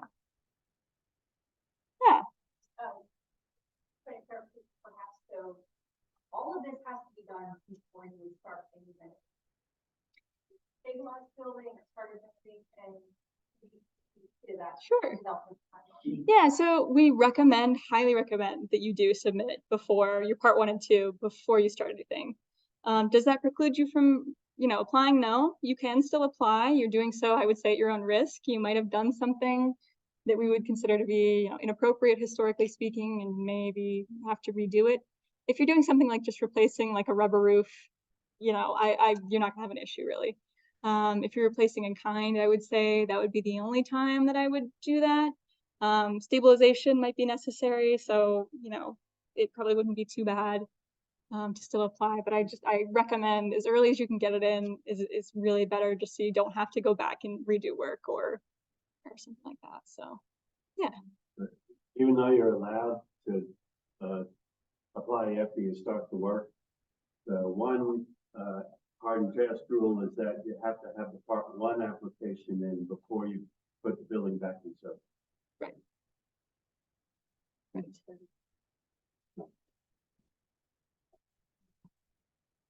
Yeah, but it's a good question. And I don't want to scare people away and say, yeah, if you've done like one little thing, you could not get it. Because I know some grants are that way. If you've done any work or if you've hired somebody, you can't. We don't look at that. We don't look at who you're hiring. We're not looking at, we don't have any like, here's how you have to go through an RFQ process or anything. We don't have that. It's very. so fun what you guys say. So if the building is already partially occupied or it has a singular tenant, does that make it in But if it's in service and we're keeping it in service during the rehab, then there is a definition in the regs on what they consider to be placed in service at the end of the project.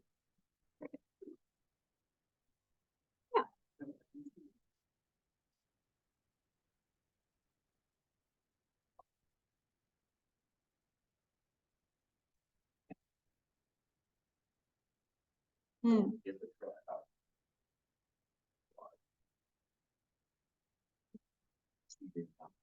Sure. Yeah, I'll say I have seen things like that. Yeah, and it can work. There's usually a kind of a financial structure that needs to be put in place to make that happen, which I can't speak to the extent of as like a state employee who's not a tax person really. Mike could definitely speak to that a little bit more as not a state employee. So Yeah, there is a way to do it. Depending on the cost and the complexity of the project, some nonprofits elect to not take the federal tax credits because that's a lot more complicated to do what you're talking about, and just take the state tax credits and then transfer or sell them at some point. which is If the 25%. project is large enough and it warrants syndication of the project, which includes lawyer fees and syndication fees and things like that. And we're generally talking about over $3 to $6 million project. You can still do it, but it's a little more complicated. A lot more. Yeah. For the building, or can it apply to any sort of infrastructure within the building? So if there's infrastructure in the building that needs to be visible part of the efforts, are you applying for the tax credit for the 4 walls of the roof, or all for the 4 walls of the roof plus everything inside? Plus pretty much everything inside. I'll say that, asterisk with like no cabinets, that kind of thing, appliances, but HVAC, plumbing, electrical, all that stuff will count. Yep. If that's what you're thinking.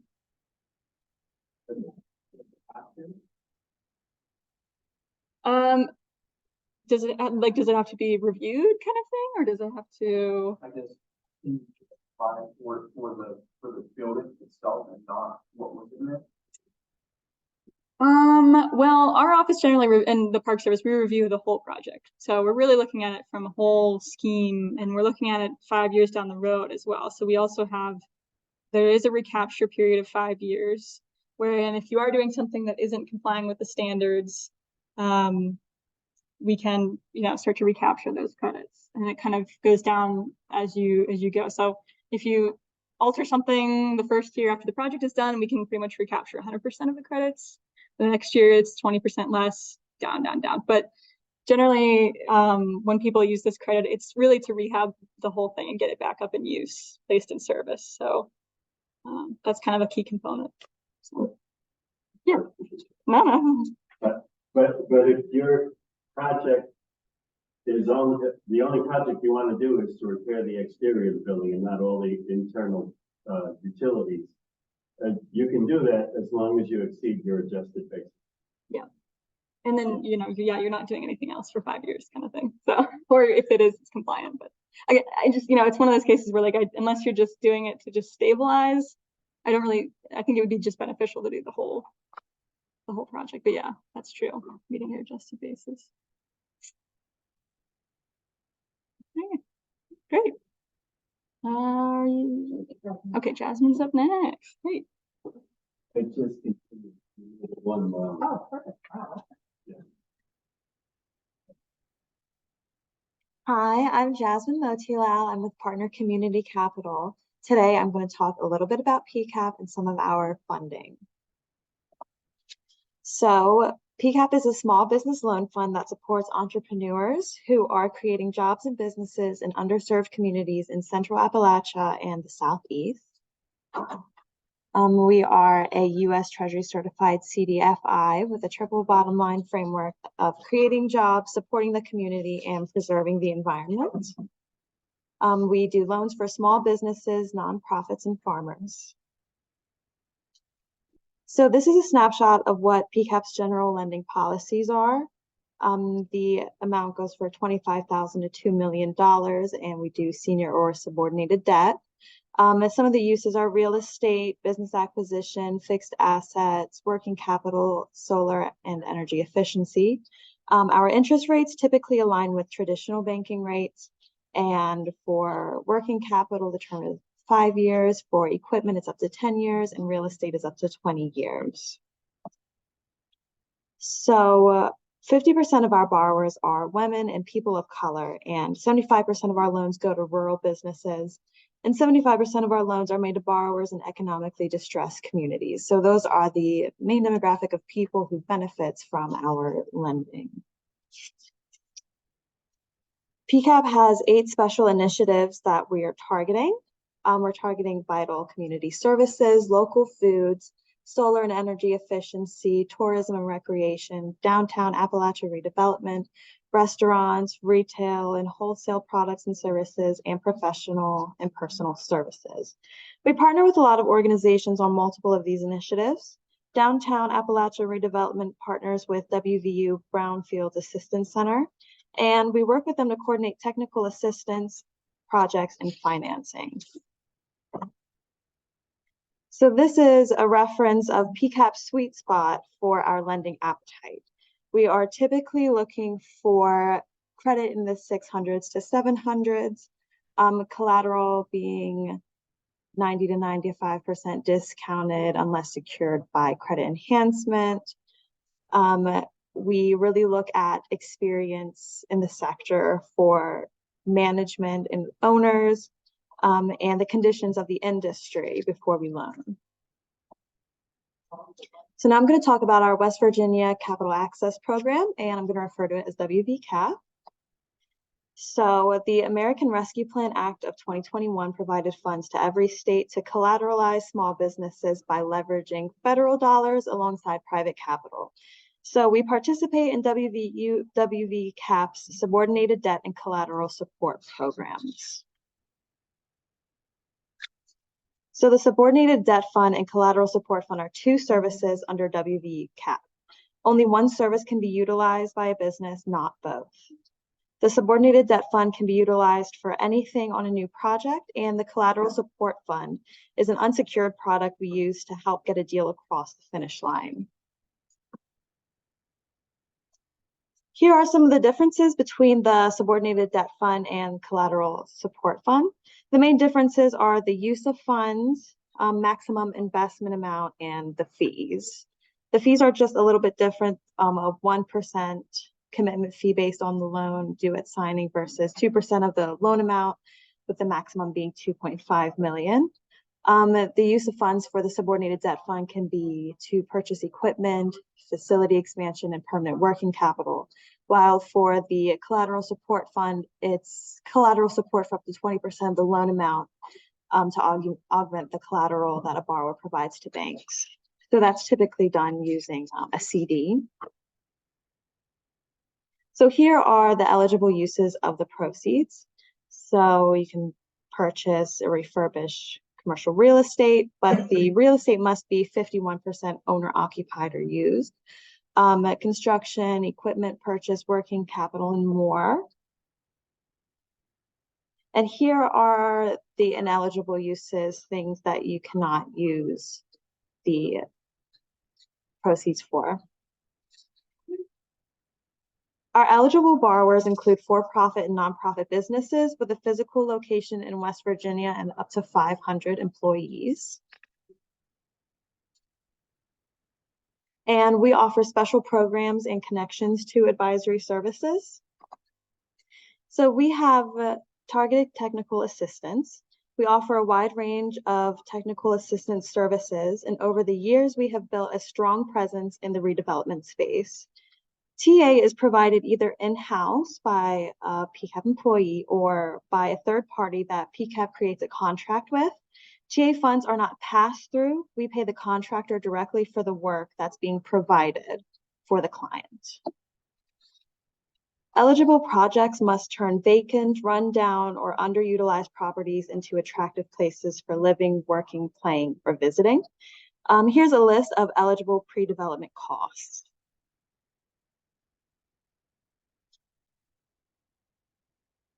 So our redevelopment TA can cover a wide variety of services, and there's the few.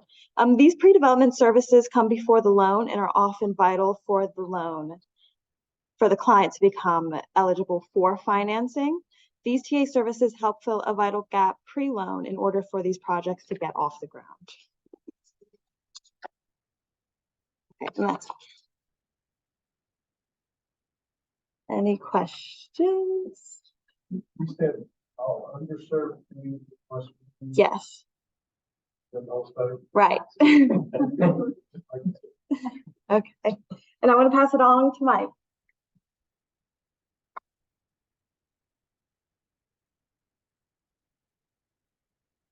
Yeah, so they figured I would clean up and kind of tie everything together, I think. What I've got is I selected 3 projects I've worked on recently, trying to illustrate the use of either tax credits or PCAP money or DARE money, which is Downtown Appalachia, no, Developing Appalachia through Recreational Resources, something else, and other programs. Okay, thank you. So that's what I did, and I tried to make it geographically dispersed around the state and project size and complexity. So hopefully I succeeded. What do we do with the arrow? Yeah, okay. All right, so the first one is the 1841 Inn, or the Hermitage Motor Inn in Grant County, Petersburg, Grant County, West Virginia. It's individually listed in the National Register of Historic Places. That was done very early in 1986, which would mean this is probably one of those instances where you want a Part 1, even though it is individually listed, because you need to know whether it changed in the last 40 years. And so, as I said, it's in downtown, well, if you want to call Petersburg downtown. It's in Petersburg. Let's see, the Hermitage, the building is here, and the old historic courthouse is there. So it's right next door. There is no historic district in Petersburg, so it's just individually listed. And it was part of the South Branch Valley multiple resource area. And so there were a number of individual buildings listed in Grant County as part of an overall multiple resource project. It was built in 1841. No, yes, 1841 as a one-story building, a two-story building, as you'll see on the left side. It was converted to a hotel in 1881 because the courthouse was built, and it was right next door to the courthouse, and so that's very logical. And then it had a number of alterations and additions throughout the years, all the way up until 1985 and later. And I think it was the 1904 or 1921 alteration that added the third story to the building and made it a little more Victorian than it originally was. So to show that the different funding sources that provided technical assistance, there was no direct construction or brick and mortar funding sources. They were all technical assistance, and then there was the historic tax credit as well. And so Woodlands Development provided funds for the initial study to determine whether the project was feasible in terms of a historic tax credit project. Then when that was determined feasible, they also funded the Part 1 tax credit application. Then the Part 2 tax credit application was funded by PCAP under a technical assistance grant.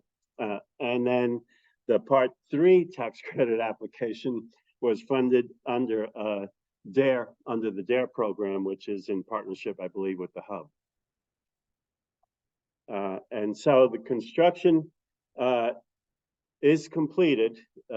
Review is still underway. It's one of these weird cases where the owner has not paid their Part 2 fee yet, even though we're now finished with the building, but I have warned him about that, and we'll see what happens. And the Park Service has not reviewed it yet, but I believe that the work done does comply with the Secretary's standards. We'll just have to see what happens. Essentially, they just restored the exterior of the building that existed. The porch, there was extensive rework on the porch, and then the remainder of the building was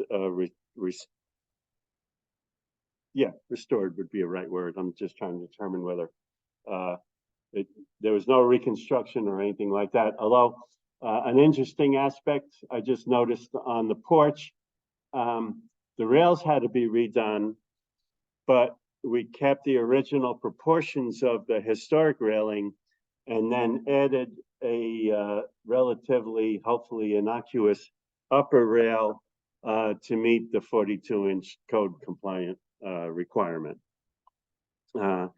This is the interior of one of the back dining rooms. Before and after, I'm trying to keep before and afters on left and right. And then this is the entrance hallway, and it's pretty much what it was before. The second project it's not a historic tax credit project, so they're not part of the equation yet. But it's the IOOF Lodge, International Order of Odd Fellows in Marlinton, locally known or occasionally known as the Peacock Building.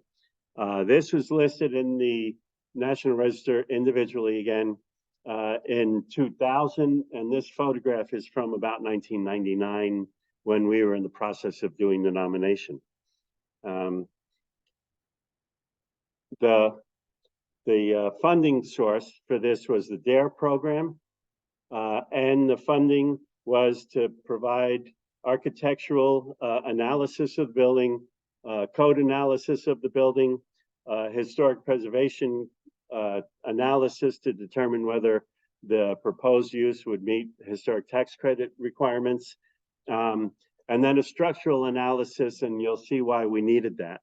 And then some general The owner had a, excuse me, the owner had a proposed rehabilitation plan and program, and we were charged with determining whether that was suitable for the building and viable in terms of codes and other considerations. Sorry. The building, if you know Marlinton at all, the building was severely impacted by the 1985 flood and probably hundreds of floods before that.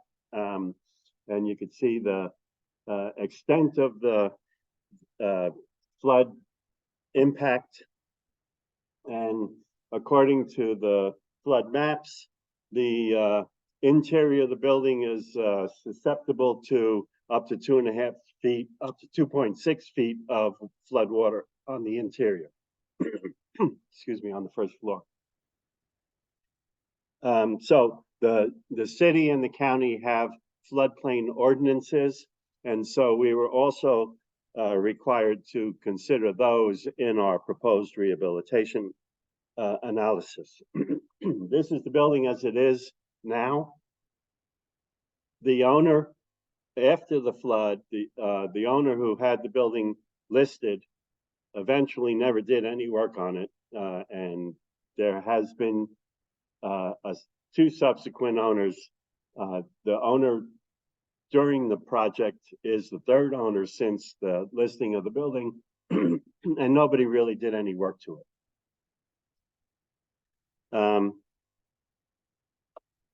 And as a result of that, it was in pretty bad condition, especially because of the flood damage. If you look here, you'll see that these windows are leaning in that direction, and this door and the windows above it are leaning in that direction. And so there's a lot of structural damage to the building itself here and then in this corner. And so that's why we were requested to provide a structural engineer on the project as well. And these are the field notes from the initial field site visit, and all of those colors indicate some type of damage, and you can see how much damage there was, especially in that upper right corner, which is the back side and that west side of the building. So you can see the damage we had here. The photograph on the left shows that corner. It would be that back corner, and you can see that it's sagging there. Right above it, there's no floor on the second floor. And then on, the photograph on the lower left is the adjacent space where there is no floor again on the first floor. But you could see that there's two levels. There had been two levels of floor, probably because they kept rebuilding it after floods. But right now there's nothing there. Now, we were also charged with providing enough information and assisting in preparing a grant request from the State Historic Preservation Office for a construction grant to replace the roof. But it turns out that the roof is the best part of the entire building. And we said, you don't need to do that, just paint it. And there's some minor repairs on flashing around that chimney on the left side. And then rebuilding and repairing that doghouse entrance into the roof. So we provided that information, but we never did, they never did apply for a grant. So our initial field, we provided a field report conclusions so that we can determine whether to proceed with the full report. And basically, we determined that the building required a lot of structural repairs. It was feasible, but it wasn't going to be cheap.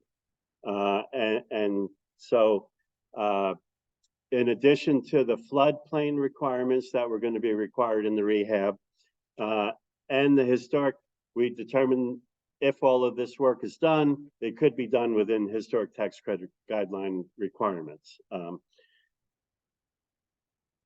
And we provided a cost, very initial budget cost for all of the work. And as I said, we determined that the roof was in really good shape and we really didn't need to do that. At the end of this field report, the owner decided he didn't want to go through with it. He wanted to sell the building or demolish it because the city had been on his case to demolish it because of the structural damage. And that it had been vacant for 40 years or 38 years. Dare decided that we would continue with the report and prepare the final report and use it as a marketing tool to see if we could attract another investor. So we did do that. We did determine that the concept was a good idea. We could have a first floor cafe, restaurant, some additional lodging units on the first floor, which would be handicap accessible, and then more lodging units on the second floor. And it would be a Airbnb, or it could be a boutique hotel or something like that. We also provided information about significant historic elements in the building, structural repair recommendations on how to do that, and then other recommendations on how to rehabilitate the building. During the process of completing the report, and after we completed the report, we did locate, I talked to a number of investors who were interested, but we did have a local investor who was more than interested and ended up purchasing the building. Or actually, I think he was given the building. The previous owner didn't want any liability on it. And so we now have an owner who, I met with him, we went through the building and discussed all the work, and he is interested in rehabbing it. So you might be getting he has completed a rehabilitation on a building a block away from that. And so he knows what he's getting into, and he lives locally. So that was a good outcome. And the DARE money, I think, was well spent on that. The third project is a little more complicated. It's in an urban environment. It's the Stats Hospital in Charleston. It's a contributing building in the Elk City Historic District.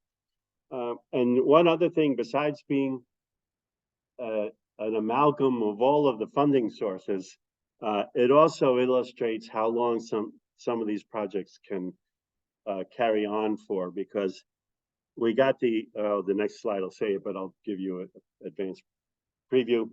We got the part 1 approval in 2015, and we are now under construction. So it's been a long process, but I think it's been a valuable process. So you could see all the different funding sources that went into it.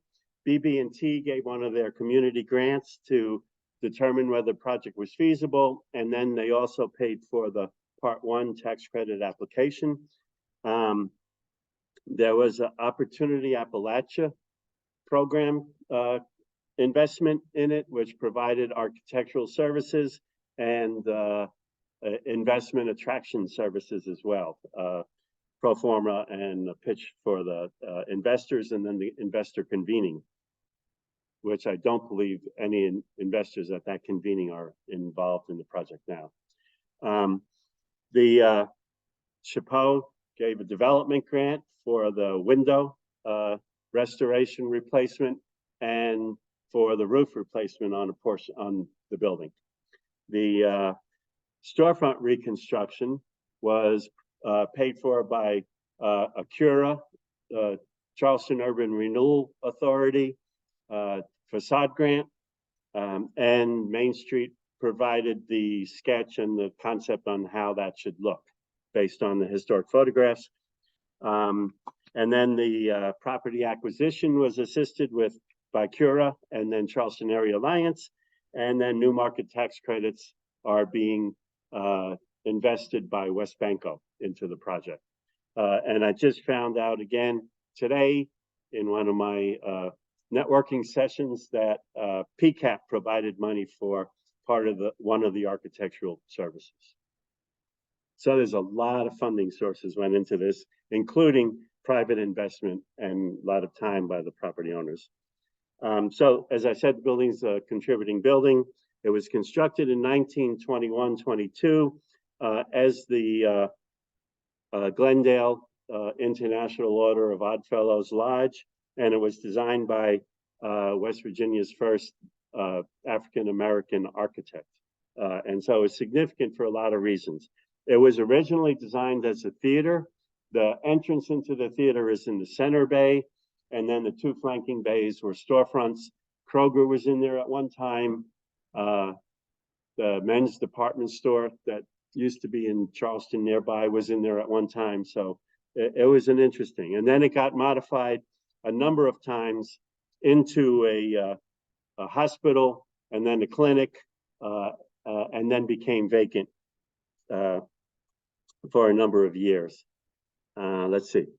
So we looked at, but the owner looked at a number of various adaptive reuse possibilities, all commercial rehabilitation.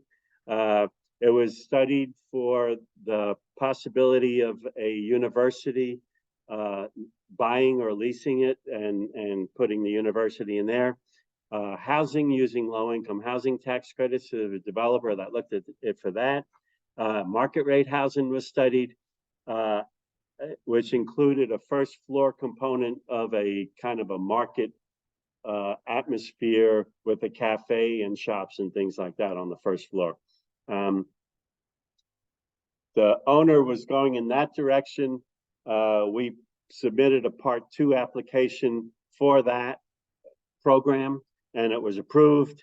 But then during that process, a tenant was located which took almost all of the first floor, all of the second, and all of the third floor.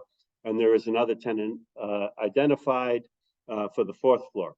So we changed horses in midstream and submitted amendment. As Meredith said, we can change things every once in a while. And so we submitted an amendment to change it to a commercial office space rather than residential. And that amendment was approved as well. And we'll be sending another one in soon. So it's currently under construction. This is an example of the window replacement that the Chapeau paid for. There were those aluminum 1960 or 1970 windows, which were not historically significant. And those windows under the grant were replaced with wood double hung windows similar to what would have been there originally. And we have some original ones there now.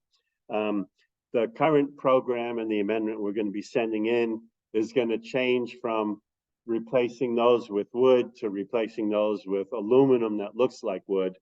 And instead of replacing everything wholesale, repairing probably about 30% of the windows. There's the storefront rehabilitation we talked about. This is the mezzanine, which was considered non-significant because it was added as one of the clinic alterations. And that's standing on the mezzanine looking towards the front. And then this is the fourth floor, which is a really neat space. And then that's currently designed as a large open landscape office space for a potential tenant. First floor area looking back at the mezzanine and looking across. This is the pre-bid meeting for some of the HVAC subcontractors. And then this is just photographs of it under construction. And as I said, West Banco is participating in the new market tax credit program. And then, thank you. Any questions? You don't need to. Oh.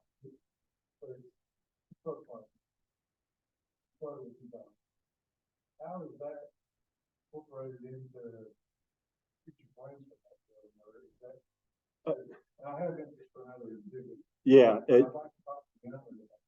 Oh, yeah, okay. Yeah, I'll connect you with him. Or Ray can, because he knows him more than I do.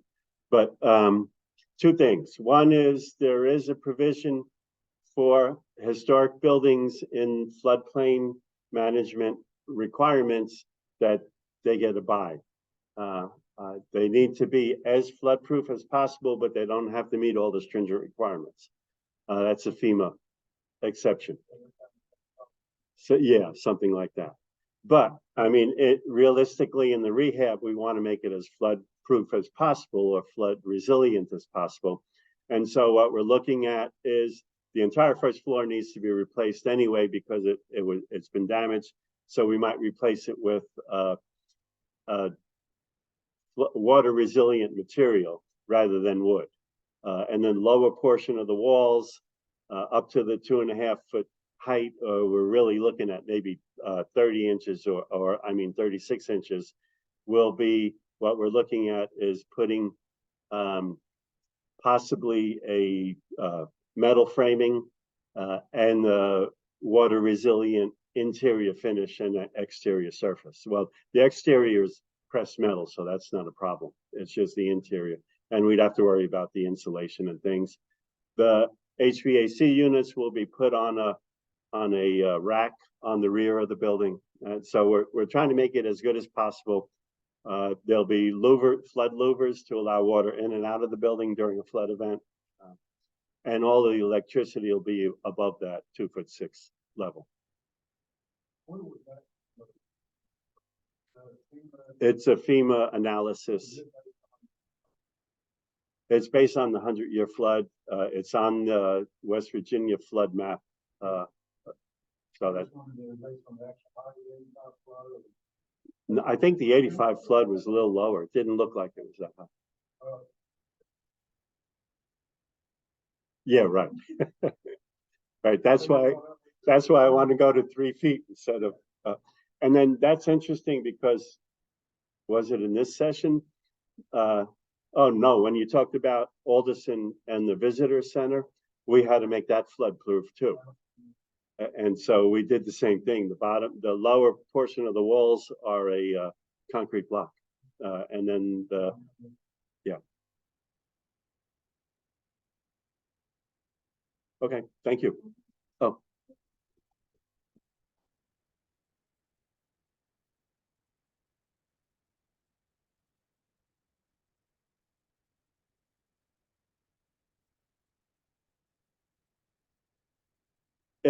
If you're gonna use, if it's an owner who's rehabbing the building and will use the credits themselves, there really isn't. It's found money, and you might as well take 40 or 45%, for yourself. If you need to sell the credits, then it becomes more complicated. And for the federal credits involving a syndicator, most of the people I talk to say anything that's under $3 to $6 million project is not going to work as a syndication. But then you have the option of not pursuing the federal credits and just taking the state credits and selling them. And so then you have to determine whether the proceeds you get from the sale are worth your time and investment in finding a buyer or a recipient of those.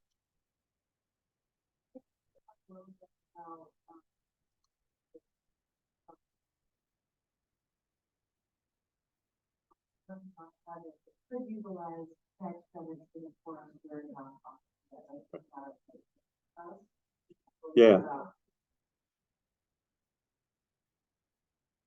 Yeah. Yeah, the session we did yesterday was totally about nonprofit use of tax credits. But that's all right. You can find it online when everything gets online. But yeah, a nonprofit can take advantage of the tax credits in a couple of ways. One is what I just said.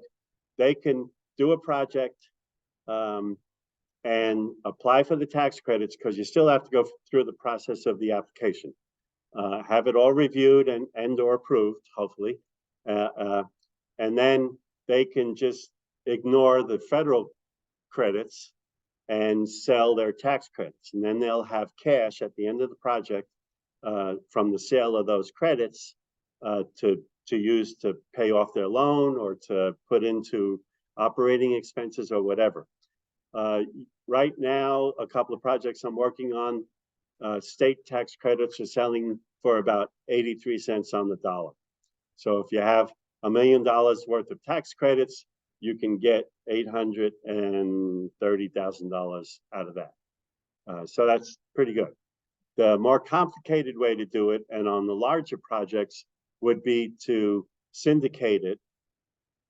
And what that means is what you do is you have a firm or a company that specializes in finding investors and partnering them with projects, and then doing all the legal work to make that happen. And what usually happens is an LLC is created.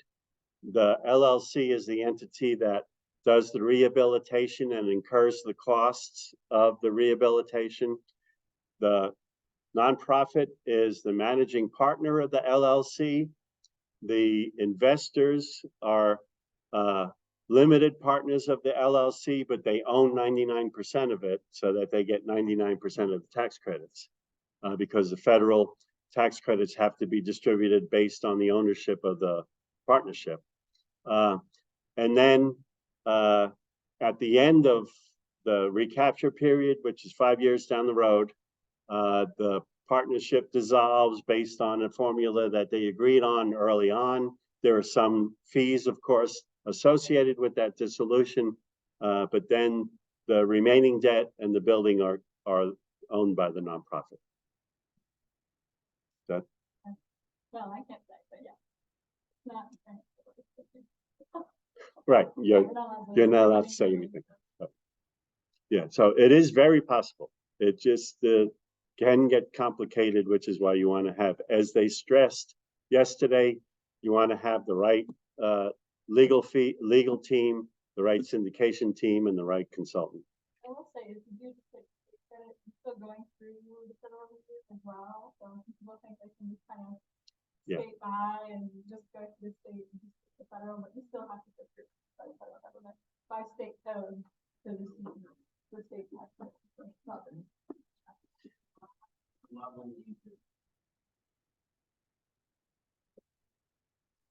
Syndication can make it cannot be as financially.